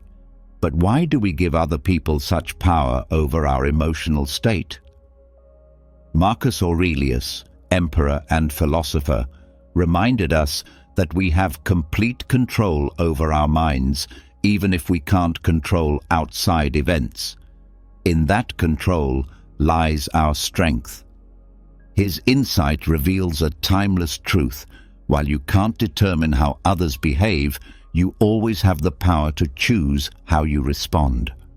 Think back to a time when you were unjustly criticized, maybe at work or by someone close to you. The natural reaction might have been anger, maybe even a desire to defend yourself. But imagine if, in that moment, you had reminded yourself that your value doesn't depend on one person's opinion, and that your peace of mind is not up for negotiation. That would change everything. How can we begin to develop this level of emotional mastery? The answer lies in simple but powerful practices. Start by learning to harness the power of the pause. When something upsets you, resist the immediate impulse to react. Instead, ask yourself a few key questions. Am I overreacting? Or, is this moment really worth disturbing my peace? This brief pause, though seemingly small, creates a vital gap between the trigger and your response. In that space, you gain the ability to make a conscious choice, to choose calm over chaos, wisdom over impulse. Another deeply effective approach, one rooted in ancient Stoic tradition, is to keep a daily journal of your emotions. Each evening, take a few quiet moments to reflect. Ask yourself, what stirred my emotions today? What situations challenged my inner balance? How did I respond? And could I have chosen a wiser response? This daily practice is more than just writing. It's a mirror into your emotional life. Over time, it reveals patterns, moments where you consistently lose your composure, and gives you the clarity and discipline to change your reactions. Slowly but surely, this builds a resilient mindset. Owning your emotions is the cornerstone of a more peaceful life. The truth is, no one can truly make you angry or upset unless you give them that power. The Stoic emperor Marcus Aurelius captured this timeless wisdom when he wrote, "If you are distressed by anything external, the pain is not due to the thing itself, but to your estimate of it, and this you have the power to revoke at any moment.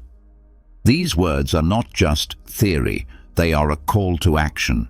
They remind us that emotions, while powerful, are our possession. They are not the result of what someone else says or does, but of how we interpret and internalize the situation. Your peace of mind is your responsibility. When you learn to protect it, fiercely but calmly, you will find that very little in this world can truly disturb your inner spirit. So ask yourself, does this way of thinking resonate with you? If it does, take a moment to like this message and share your own thoughts in the comments. I'd truly love to hear your personal stories and reflections. And if you see things differently, I welcome your perspective as well. Your insights might ignite a meaningful and enriching conversation that helps us all grow. Let's keep growing together as we move forward into the next timeless principle. Lesson number 6. Practice non-reaction. In life, unexpected moments often catch us by surprise. A colleague might publicly criticize you during a meeting, leaving you stunned and embarrassed. A stranger may rudely cut in front of you in a line you've been patiently standing in. Or someone might throw a sharp and careless remark your way, leaving you feeling offended or even angry. These types of encounters, though they may seem small, can easily shake your mood and stir up feelings of resentment and frustration. But is there a better way to handle such moments? Is there a way to remain grounded and composed, even when others act out of line? The answer lies in mastering the ancient yet powerful art of non-reaction. Epictetus, one of the great voices of Stoicism, once said, "It's not what happens to you, but how you react to it that matters." This simple truth holds immense power. When you pause and reflect on it, you begin to see that your emotional state is not determined by other people's behavior, but by how you choose to perceive and respond to it. Take the earlier example of being criticized during a meeting. Your initial reaction might be to feel embarrassed or irritated, especially if the criticism is public and unexpected. You might feel the urge to immediately defend yourself or push back to protect your pride. But what if you paused instead? What if, in that brief space between stimulus and response, you asked yourself, why should I let this define my mood or my worth? That colleague's hasty or insensitive words don't actually diminish your capabilities. They only reflect their own mindset in that moment. By choosing not to react emotionally, you protect your peace, maintain your professionalism, and show strength, not weakness. Consider an alternative and more stoic approach. You smile calmly and respond, "Thank you for the feedback. I'll address that after I finish presenting my ideas." With that single response, you seize control of the situation. The colleague, expecting a defensive reaction, is instead met with grace and composure. And you, rather than being flustered or rattled, walk away from the meeting with confidence and inner calm. This is the quiet power of non-reaction. Seneca, another towering figure of Stoicism, once advised, "The greatest remedy for anger is delay." One of the most effective ways to master non-reaction is to give yourself time. When someone insults you or challenges you unfairly, resist the temptation to fire back immediately. Instead, take a breath. Reflect. If the conflict is over email, delay your reply by an hour or even a full day. Time grants you clarity, and clarity allows you to respond wisely rather than impulsively. Sometimes the strongest response is silence. Choosing not to retaliate doesn't mean you are weak. On the contrary, it means you are in full control. By refusing to be provoked, you remain the master of your inner state. There's a wise old saying, if a donkey kicks you and you kick back, you're both donkeys. This humorous yet profound parable teaches that reacting to negativity with more negativity only pulls you down to the same level. But when you rise above it, when you choose not to engage, you preserve your dignity and your peace. Picture a heated argument. Each word adds fuel to the fire, but then imagine one person stops speaking. They no longer react. Eventually the flames die down. Without fuel, anger cannot survive. The one who steps back from the conflict emerges not as weak, but as wise. They have chosen peace over pride and have protected their emotional balance. Take a moment to reflect. When was the last time you lost your temper over something that in hindsight was trivial? Was the anger worth it? If you could return to that moment, would you respond differently? These are powerful questions that invite us to become more self-aware and more in control of ourselves. Marcus Aurelius captured it best when he wrote, "If you are distressed by anything external, the pain is not due to the thing itself, but to your estimate of it, and this you have the power to revoke at any moment." This wisdom isn't abstract, it's practical. It means that even in the chaos of life, you always have the power to reclaim your peace. Mastering non-reaction doesn't mean you accept mistreatment or remain passive in the face of injustice. It means you become discerning, choosing where your energy is best spent and refusing to waste it on meaningless provocation. By embracing non-reaction, you gain emotional mastery. You protect your peace. You develop a strong, grounded soul that cannot be easily shaken by outside forces. Remind yourself every day, you cannot control the actions of others, but you can always control your response. In a world full of noise, calmness, silence, and an unshaken heart are your greatest strengths. This is the essence of Stoicism. Now, let's explore the next vital teaching. Lesson number 7. Find joy in selflessness. As we learn to stay calm and resist the urge to react hastily to the world around us, something remarkable begins to happen. Our inner world begins to lighten. The burdens we once carried, anger, irritation, resentment, begin to lift. The things that used to trigger us now feel like minor ripples in the vast river of life.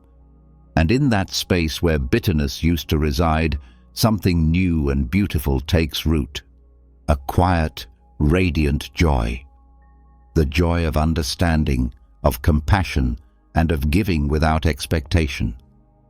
As our hearts soften and open, we make room for empathy and love.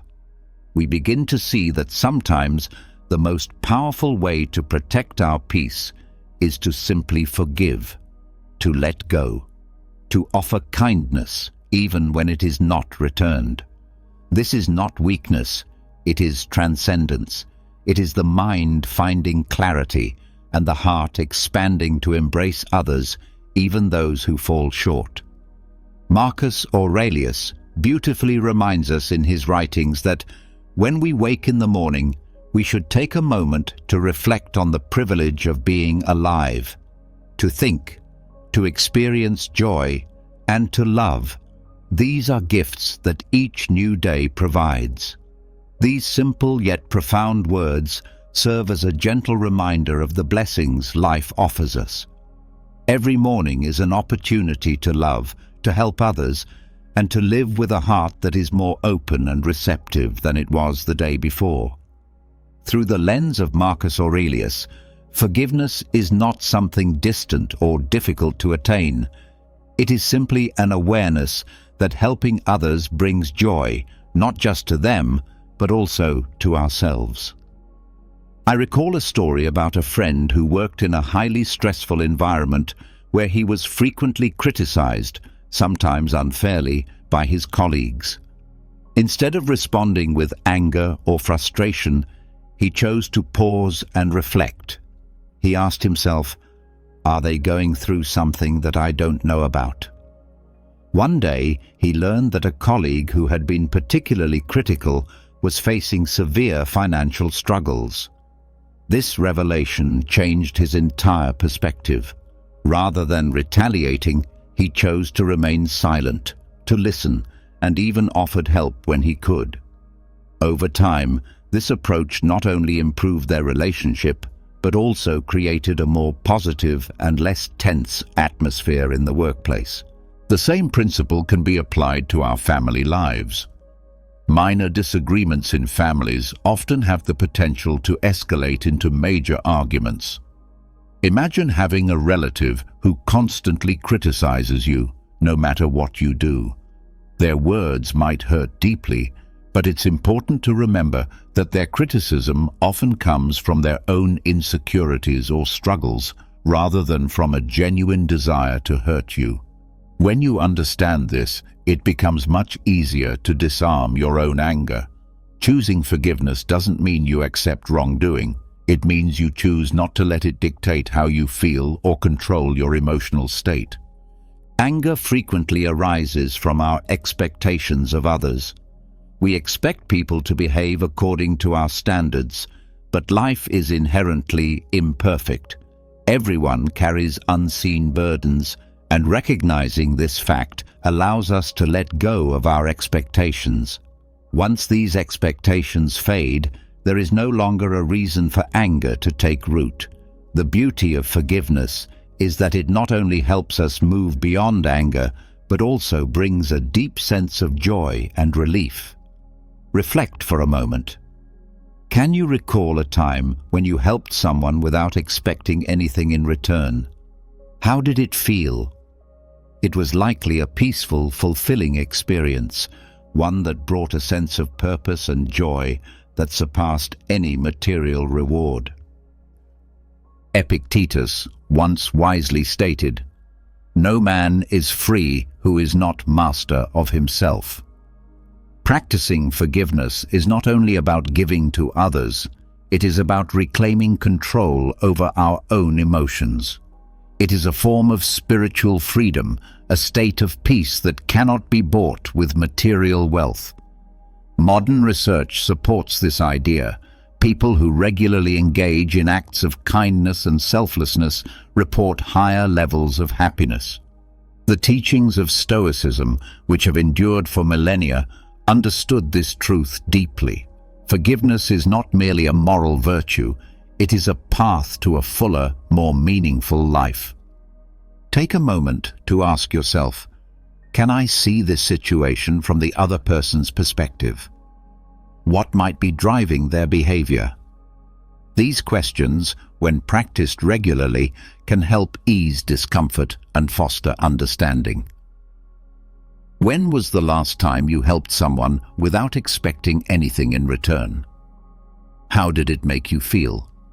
Reflecting on such moments can guide you toward practicing forgiveness daily. It doesn't have to be a complicated or difficult process. Sometimes, it's as simple as showing patience with someone's carelessness or refraining from trying to control things that are beyond your power. Instead of clinging to anger, focus on bettering yourself. When you extend kindness to someone, be grateful for the opportunity to do so and let go of any resentment. Seneca, in his timeless wisdom, beautifully said, "Wherever there is a human being, there is an opportunity for kindness. Wherever life places us, we have the chance to offer compassion." Choose forgiveness, not just for others, but also for yourself. Through giving and understanding, we build a better world for both ourselves and those around us. Forgiveness is not just an action, it is the key to living freely and peacefully. In conclusion, we have explored 7 methods for maintaining inner peace and remaining unaffected by the anger or annoyance caused by others. These principles are not merely philosophical musings. They are practical tools that guide us toward true inner freedom. By embracing acceptance, we learn to align with life itself. By letting go of judgment, we free ourselves from the burdens of bias. By relinquishing control and embracing imperfection, we take responsibility for our emotions and practice non-reactivity. All of these steps bring us closer to genuine self-mastery. Along this journey, finding joy in compassion becomes the greatest gift we can offer, not just to others, but to ourselves as well. If you found this video helpful and have not yet liked it, please take a moment to do so. Your support truly helps us spread these positive values. Don't hesitate to share this video with your loved ones, as even a small message can brighten someone's day. And be sure to subscribe to the channel so you don't miss out on more inspiring content coming your way. Unfortunately, the art of silence has been lost in our busy world, where noise and talk are always present. But what if the times we choose not to speak were just as strong as the times we do? How often do we stop and think about what our quiet means? Stoicism is an old theory that teaches people how to control themselves through reason and emotional strength. It's a great way to learn when to speak.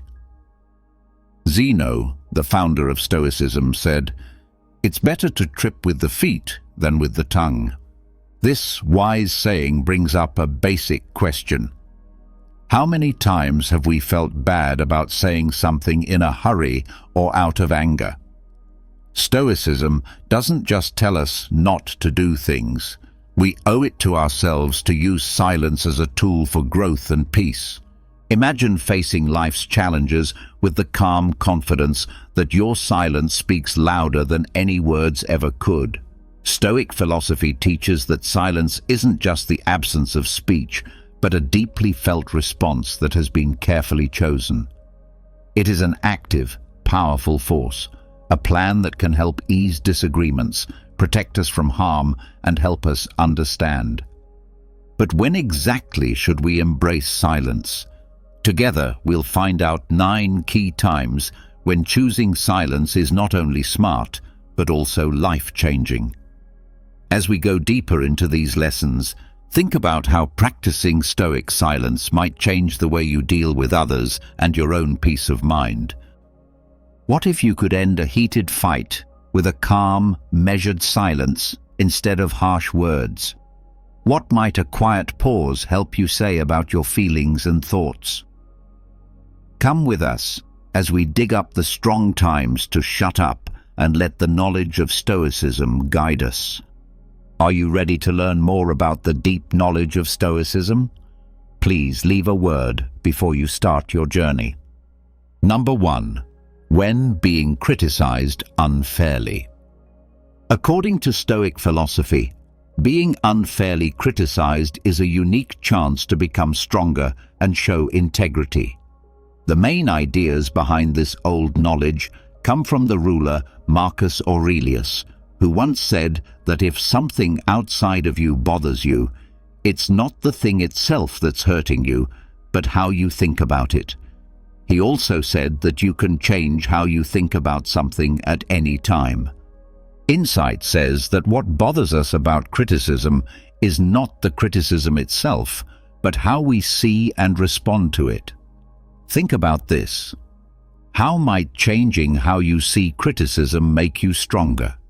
Can you think of a time when staying calm in the face of unfair criticism changed the outcome? For example, if you are leading a project at work and your boss criticizes it harshly, a Stoic response would be to calmly look at the feedback and find useful insights while ignoring any negative information that isn't based on facts. Epictetus said that this way of doing things will not only keep your peace, but also keep your professional honor. Don't talk about your theory, live it. To live by philosophy, you have to respond with calm, well-thought-out responses instead of defensive ones. You should let the quality of your responses and ultimately your work speak for itself. Not responding when unfairly criticized is not just a passive act, it's a strategic one. To embrace Stoicism's call to focus on what we can control, our responses and attitudes, this quiet strength turns possible conflict into a sign of your personal strength and philosophical dedication. As you face life's difficulties, think about how silence can help you. What chances might come up if you choose thoughtful silence over impulsive speech? How might this practice not only improve your own peace of mind, but also have an effect on those around you?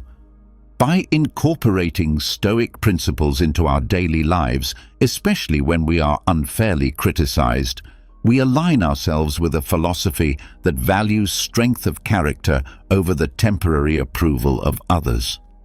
This promotes personal growth and inspires others to do the same, especially in today's world, where boasting and self-promotion often drown out humility.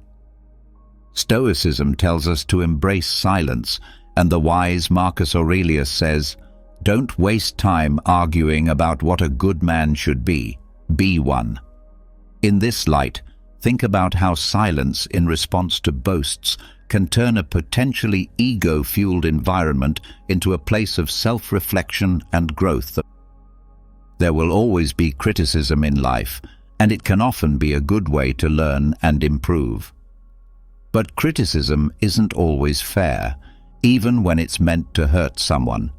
In these kinds of scenarios, it can be hard to stay calm and act in the right way. Stoicism, a theory that began in ancient Greece, has timeless advice on how to handle rude criticism with class and grace. By following Stoic ideas, we can turn bad things that happen to us into chances to grow as people and become stronger inside. What matters is not what happens to you, but how you react to it. This is the Stoic principle. Epictetus advised taking a moment to think about what to say when someone criticizes you unfairly. This keeps you from acting on impulse and gives you time to think about what's going on without getting upset.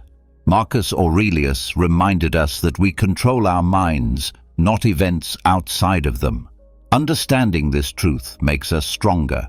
Unfair feedback only reflects the reviewer's feelings or thoughts, not your actual worth or abilities. Marcus Aurelius also said that if anyone can prove and show him that he thinks and acts in error, he would gladly change, for he seeks the truth. There may be a small amount of truth in even the most unfair judgment. Finding useful insights hidden within criticism allows for self-improvement while discarding unnecessary negativity.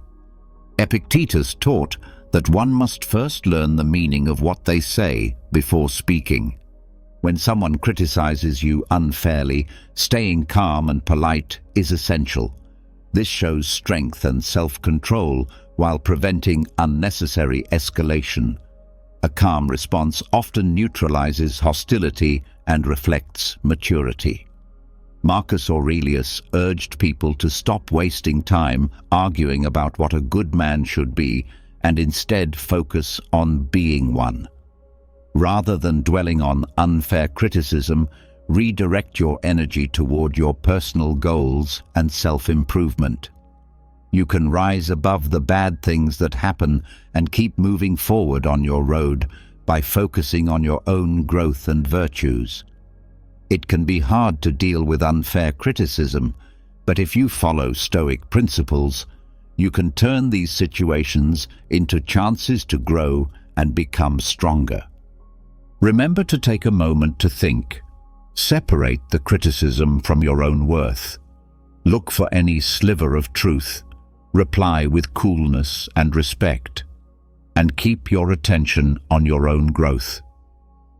In this way, You live up to the Stoic ideal of staying calm and strong inside, even when things are hard outside.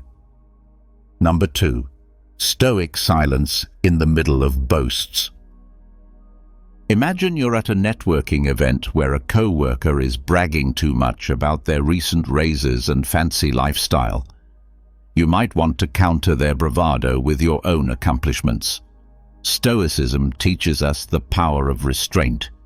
If you choose quiet, you keep your cool and let other people's words show you who they are. This way, you can save your energy for deeper conversations. This method not only protects your honor, but it also makes you look like someone who is sure of their own achievements and doesn't need outside approval. In this theory, silence is not a sign of passivity. Instead, it is a sign of strategic silence that shows knowledge and confidence. Another wise Stoic says, "He who does not wish to be outnumbered by greater benefits should not return one benefit with another. He should return many at once." In real life, this means that you should not respond to empty boasts with words, but with the quiet grace of your actions and the quality of your character. How often do you find yourself responding to someone else's success story with one of your own? What might happen if you instead chose to listen fully, acknowledging their accomplishments with a nod or a smile, while keeping your attention on your own virtues and goals? Accepting Stoic quiet in the middle of boasts is a way to live a life not marked by competition, but by happiness and inner success. It creates an atmosphere where one can thrive peacefully and successfully based on genuine self-worth rather than comparative measures. Please think about this lesson and use what you've learned in your daily life. How could accepting quiet make your life and relationships better? Please write about your ideas and stories in the space below. Let's work together to make each other's lives more peaceful and happy. Number 3. When dealing with anger. When we're angry, it can feel like a wild storm that can sweep away all reason and calm. But in the middle of this storm, Stoic philosophy offers a safe place to be, a moment of silence that helps us deal with these strong feelings. Epicurus, a famous Stoic figure, said to keep quiet most of the time and only speak when you have to. Now imagine a day at work when a co-worker's mistake causes you hours of extra work. Your first instinct might be to lash out in anger, but what would happen if you chose silence instead? By not reacting in anger, you give yourself time to think about the situation more objectively. This pause can stop the conflict from getting worse and lead to constructive solutions instead of heated arguments. Think about it. How often has reacting quickly in anger made you think about what could be different if you took a moment to calm down before speaking? Marcus Aurelius, another well-known Stoic, gives advice in his writings. How much worse are the results of anger than the things that make people angry? This thought makes us think about what happens after we get angry. Most of the time, the effects of an angry outburst are worse than the thing that made us angry in the first place. Think about Nelson Mandela, a famous leader who, even though he had been jailed for years, decided to forgive his abusers instead of getting angry. This decision not only improved his own life, but also led a country to reconciliation. For example, using silence when you're angry doesn't mean hiding your feelings. It means choosing a response that is in line with your best self. This practice not only improves your own peace, but also leads to better relationships and a more successful life. As you deal with the inevitable frustrations of daily life, remember that silence can be your sanctuary, a place where wisdom rules. Adopt it, and you may find that the quiet response is not only the most profound, but also the most powerful. Anger is a normal feeling that everyone has at some point in their lives. On the other hand, anger that isn't under control can hurt relationships and your own health. Stoicism teaches useful ways to control anger by focusing on self-control, clear thought, and inner peace. Figure out the cause. Look at your triggers to figure out what exactly makes you angry. Is it a person, a setting, or a certain event? Self-reflection. Think about why these things really set you off. Our assumptions and ideas about things often play a big role. Acceptance. Know that you can't change the things that happen in the outside world. What you can change is how you react to these things. Practice being mindful. Keep your mind on the present time instead of focusing on past problems or worries about the future. Exercises for deep breathing. When you feel angry, do exercises for deep breathing to calm your mind and body. Pause and think before you respond. Stop and think about what will happen if you do something. Change your point of view. Try to see things from the other person's point of view to show empathy. Seeing things from their point of view can help you feel less angry. Change the way you see it. Think about how a Stoic philosopher would see things. Would they think it was unimportant or important? Focus on solutions. Instead of dwelling on the issue at hand, think of useful ways to handle it. Build emotional strength. Learn to control yourself. Remind yourself that you can choose how to react. Use self-control and patience. Emotional detachment. Learn to control yourself. Remind yourself that you can choose how to react. Use self-control and patience. Emotional detachment. Learn to separate your feelings from what's going on. Take a step back and look at it objectively instead of personally. Get stronger inside. Do things that help you deal with your emotions, like exercising, writing in a book, or meditating. Use your anger in a healthy way. Positively channel your energy. Instead of being angry, put your energy into things that will help you, like working out or making art. Learn and grow. Use your anger as a chance to learn more about yourself and change how you respond in the future. How to communicate well. Talk about how you feel in a cool and confident way without being hostile or angry. Managing your anger well is important for your health and the health of your relationships. You can turn anger into a good force by getting to the bottom of it, practicing mindfulness, changing your point of view, building mental strength, and finding healthy ways to use your anger. Follow the advice of Stoicism to find inner peace and live a healthy, peaceful life. Number 4. Silence amidst unfounded rumors. Silence in the middle of false rumors. When people talk to each other, stories are like leaves caught in a gust of wind. When these rumors aren't true, they can cause harm and confusion. Stoic philosophy gives us a strong answer: quiet. Think about the story of a teacher in a small town who was wrongly accused of misconduct. As rumors spread through the community, the teacher chose not to add to the heat by denying or explaining what happened. Instead, she relied on her honesty and integrity to stand firm. This silence is not a passive surrender, but a smart decision based on wisdom. Marcus Aurelius said, "You hold power over your thoughts, not over outside events. Understand this, and you will be strong."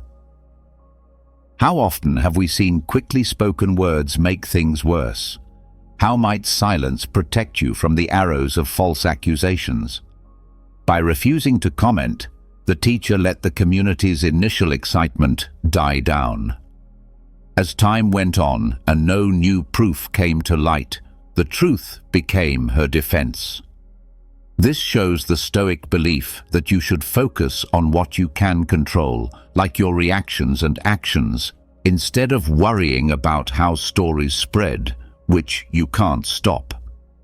Epictetus once said that if someone says bad things about you, you should always compliment them. This counterintuitive method says that reacting to negativity with positivity, or in this case, silence, can stop and change the course of unproductive interactions. When false accusations are made, speaking quietly can show respect and trust in the truth. To use this in your own life, think about how important it is to wait to reply to stories until the storm passes. Remember that the best way to keep your peace and image is to live by the ideal you preach, not by fighting every whisper. In these kinds of situations, staying quiet isn't just a way to protect yourself, it's also a way to show your dedication to Stoic principles. So, as you deal with the difficulties of personal and professional relationships, let Stoic silence lead you through the chaos of false rumors, finding in it the way to a peaceful, happy, and successful life. Number 5. How to deal with loss. How do you deal with the utter silence that follows a major loss? Loss is a common human experience that often leaves a void filled with sadness and confusion. But Stoicism has a unique way of dealing with pain. For example, C.S. Lewis, a famous author who wrote about his grief after losing his wife in the book A Grief Observed, says, "The pain I feel now is the happiness I had before." This is a very Stoic way of thinking. Stoics believe that our experiences are part of a bigger natural flow of life, and that loss and love will always go hand in hand. Seneca, a famous Stoic philosopher, has a lot to say about this subject. "The day we worry will be our last is actually the birthday of eternity." How might your response to loss change if you see it as a shift instead of an end? What might you gain by accepting the silence that comes after loss, giving yourself time and room to think and heal? After his death, Lewis didn't try to fill the silence with explanations or distractions. Instead, he used it to deeply explore his thoughts and feelings, showing the Stoic belief that hardships can be used for personal growth. His journey through grief showed how keeping a calm mind can help someone deal with deep emotional pain and turn it into a deep understanding of life's fragility and beauty. Silence after a loss isn't a way to hide or deny what happened. It's a way to give yourself time to relax, think, and move on. Find meaning beyond the pain you're feeling right now. This means letting your feelings run their course without causing a forced end.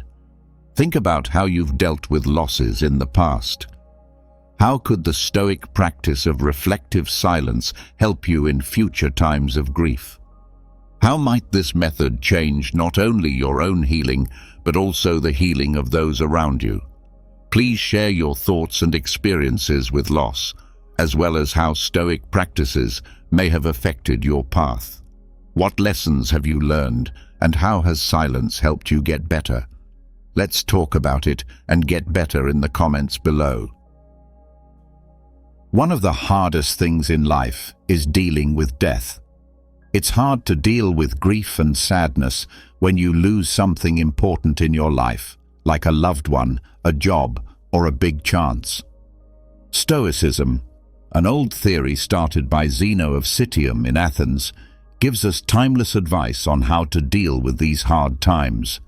Taking a Stoic view can help us be strong and at peace, even when we've lost something very important. Recognize and accept how you feel. It's important to understand and accept the feelings that come with losing someone. Stoicism teaches us that feelings are normal reactions to things that happen in life. The steps you can take. Let yourself cry and feel the pain without judging yourself. Writing in a journal or talking to a friend you trust can help you work through these feelings. Pay attention to what you can change. According to Stoic theory, we should let go of things we can't change and focus on the things we can. The steps you can take. Figure out what you can change about the situation, like how you deal with the loss, and let go of what you can't. Reframe the loss as a chance to get better. As explained, Stoics think that every problem can be used as a chance to grow and get better. Step you can take. Think about what you can learn from this.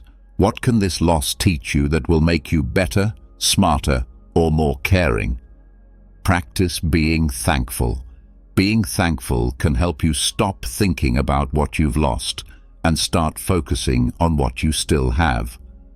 Step. Write down every day a list of things you are thankful for. This exercise can help you see things in a new way and make you feel calm. Seek help and group. Stoicism stresses how important it is to have a group and help each other through hard times. Step to take.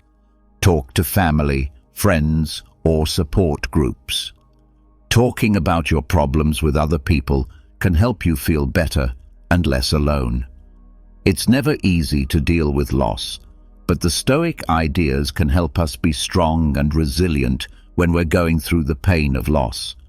It can help to recognize our feelings, focus on what we can control, change our point of view, be grateful, and ask for help. These techniques can help us heal and grow if we choose to use them. Number 6. Navigating ignorance with Stoic grace. Have you ever met someone whose actions show they don't understand, but whose belief is as strong as if they were an expert? Even though this situation is upsetting, it's a good time to practice being patient and graceful. Galileo, the famous scientist who pushed heliocentrism during a time of strong geocentric beliefs, is a great example of how to deal with ignorance. Even though he faced fierce opposition and was even put under house arrest, Galileo kept his honor and dedication to the truth, often choosing to stay silent in the face of false accusations and ignorance. Stoicism teaches us that we can only control how we respond, not what other people do. Marcus Aurelius, a Roman emperor and Stoic philosopher, said, "You have power over your mind, not over outside events." Realizing this will give you strength. Think about using this point of view the next time you come across someone who is wrong in their thoughts. How could changing how you respond if you knew you could control it? Galileo's silence wasn't a sign of weakness. It was a strong statement of his honesty and belief in what he had found. He knew that truth doesn't need to be backed up by words, but can stand firm on its own merits. Over time, this approach is similar to the Stoic idea of focusing on one's own actions and accepting that others' beliefs are outside of one's control. Being gracious means knowing the limits of your power and picking your fights carefully. It means being patient and understanding, even when things are frustrating. This practice not only leads to a peaceful and happy life, but it also helps you see things with a bigger picture that focuses on long-term respect and success instead of short-term vindication. Think about how silence can be a graceful reaction to stupidity in your own life. How might this method improve your relationships and your own health? Let Galileo's story motivate you to practice Stoic silence, turning possibly happy situations into chances for inner peace and personal growth. Number 7. How to deal with rumors. There must have been many times in your life when you were the subject of a story, hearing whispers getting louder as they went around. It's a normal human reaction, but keeping quiet can change the situation. Think about the story of a community leader whose dedication to protecting the environment led to false rumors about her personal gain. Instead of addressing each rumor, she stayed focused on her work, remembering Marcus Aurelius's words, "The best revenge is to be unlike him who hurt you." This leader's decision to remain silent and continue her advocacy let her actions speak louder than any rumor. Her behavior shows an important Stoic concept. It's not outside events that bother us, but how we react to them. How would your life be different if you ignored rumors with silence? What strength could you gain by deciding not to explain, but to keep going on your path? If someone says bad things about you, and it's true, Epictetus tells us to fix ourselves. If it's a lie, this wise leader not only kept the peace, but also told her people to look past the lies by telling them to laugh at them. People who didn't believe in her slowly lost faith, but her calm attitude and unwavering commitment showed that Stoic silence can help you keep your image and self-respect. This story shows how Stoicism can be used in modern life by showing how our reactions to false information can either feed the fire or put it out.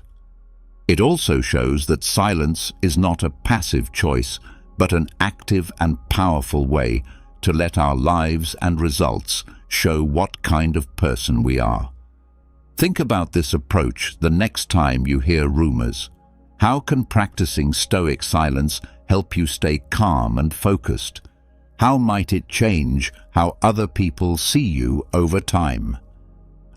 I want you to share your ideas and experiences with dealing with rumors in the comment section below.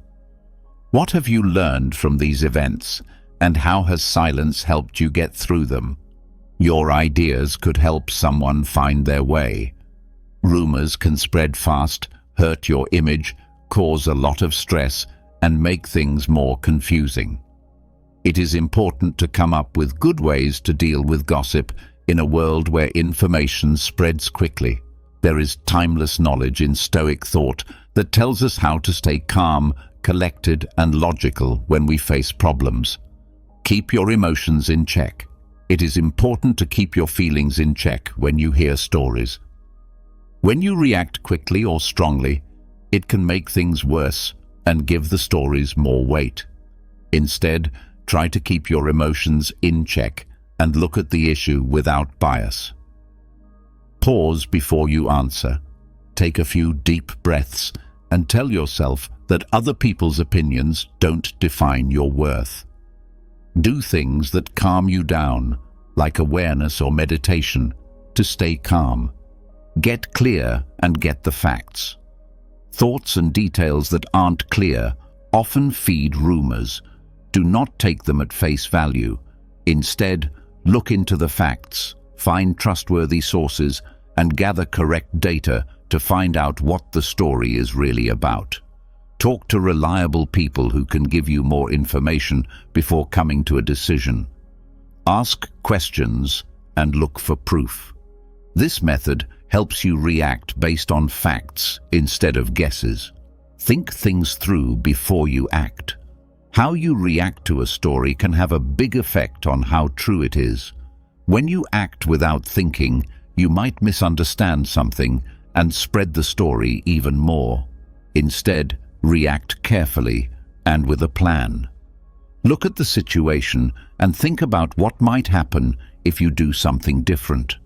Respond to the rumor in a cool and accurate way if you need to. Sometimes the best thing to do is to be quiet or say something slowly. Pay attention to your actions and personality. The best way to fight back against fake rumors is to show that you are a good person. Over time, stories can be put to rest by always being honest and showing what kind of person you are. Keep following your beliefs and ideas in everything you do. Take actions that are good for you and show who you really are. The more you act the same way over time, the less likely it is that false stories are true. Practice not caring about what other people think. Stoicism tells you to let go of things you can't change and focus on the things you can. The second group includes other people's thoughts and stories about you. Remember that you can't change what other people think or say. Pay attention to what you do and how you think. Accept yourself and have faith in your ideals, no matter what other people say. Stoic ideas like controlling your emotions, finding the truth, responding wisely, being constant, and not caring what other people think can help you deal with rumors in a balanced and logical way. By using these tips, you can handle the problems that stories cause with poise and strength, protecting your honor and peace of mind. Number 8. When confronted with injustice.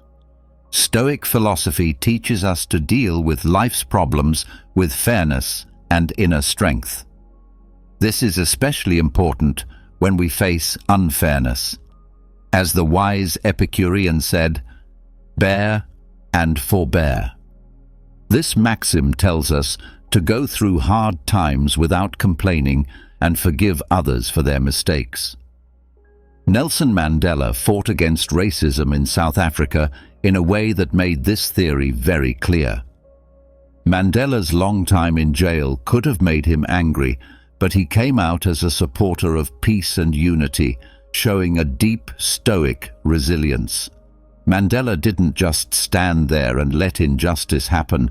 He chose to focus on healing and unity instead of getting even. This choice shows a key Stoic principle.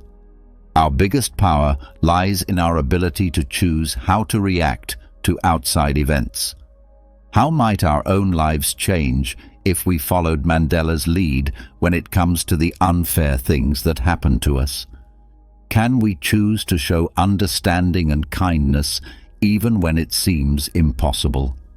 By staying quiet when unfair things happen, Marcus Aurelius wrote in his Meditations that the best way to get back at someone who has hurt you is not to be like them.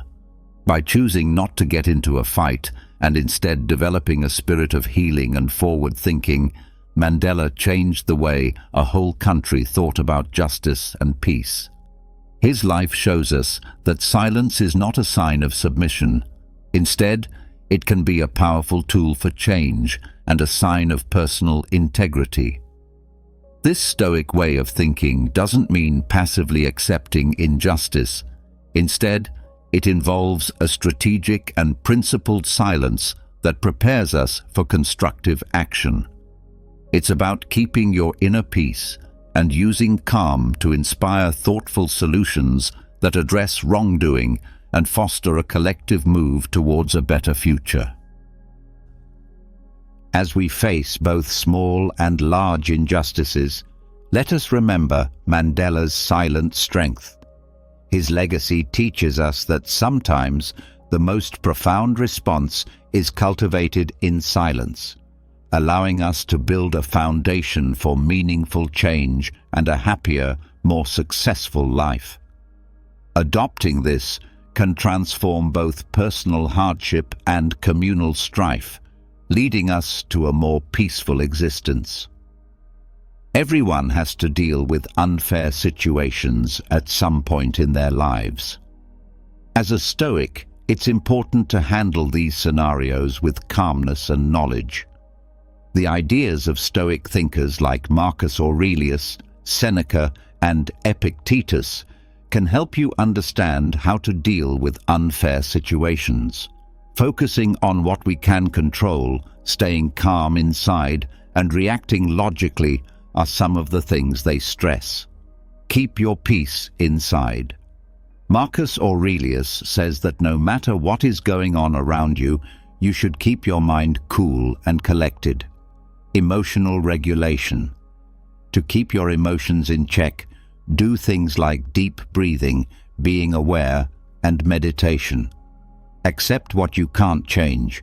Know that you can only change how you react to other people's acts. Answer logically. Think before you act. Instead of moving without thinking, stop and think about what the best thing to do is. Try to understand. Try to figure out why the unfair thing happened. This can help make things clearer and maybe even show a way to solve the problem. Avoid getting back at people. Getting back at people with anger or revenge only makes things worse. Try to respond in a reasonable and calm way. Take a look at your values. Always stick to your principles, no matter what.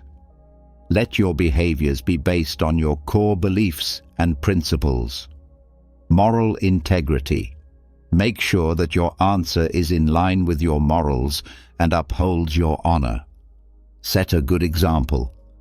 Show others how to deal with unfairness with respect and honor by the way you act. Look for constructive answers. Problem-solving attitude.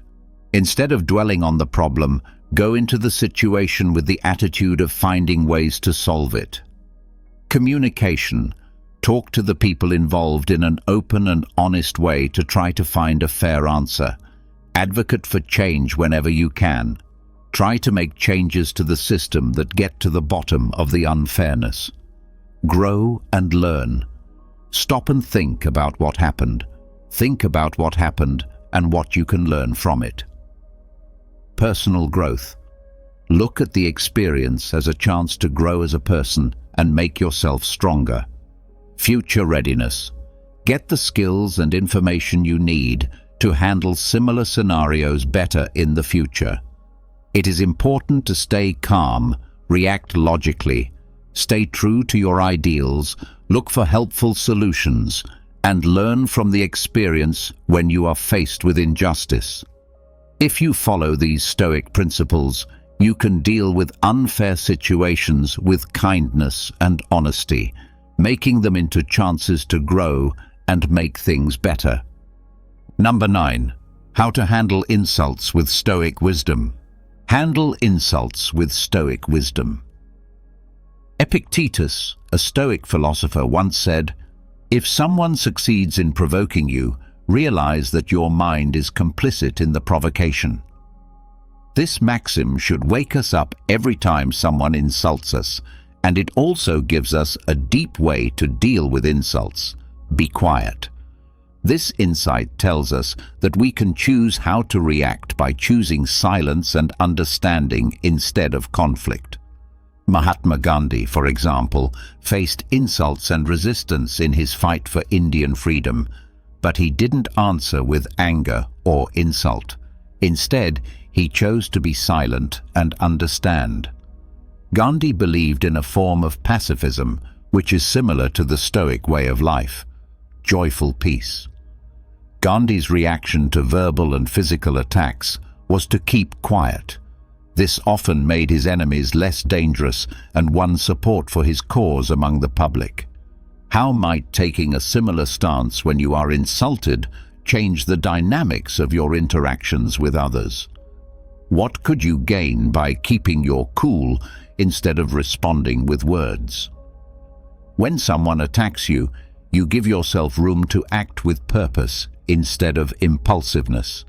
This stern practice not only keeps you calm, but it also makes you look like a leader who is above everyone else. Small disagreements echoed Marcus Aurelius's. How much worse are the results of anger and grief than the things that made us feel those ways? Think about this as you deal with the problems that come up every day. Think about what this stern silence could do for your life. Could it be the key to a better, more successful life? How might your actions affect how other people deal with problems? As we've looked at the 9 pivotal moments to embrace, silence from dealing with talk to facing loss, Stoic advice has shown us a way to peace and understanding. Marcus Aurelius once said, "Don't waste time arguing about what a good man should be. Be one." In the spirit of his words, let us practice the deep strength that can be found in silence by deciding when to speak and when to listen. This will help us live a peaceful, happy, and kind life. Feel free to use these Stoic principles in your everyday conversations and see how the power of thoughtful silence can make your life better. If you found this talk deep and useful, please click the like button, leave a note with your thoughts, and don't forget to share these deep philosophical ideas with everyone you know. If you're new, subscribe to our channel to get more deep lessons in Stoicism that will help you grow. See you in the next lessons.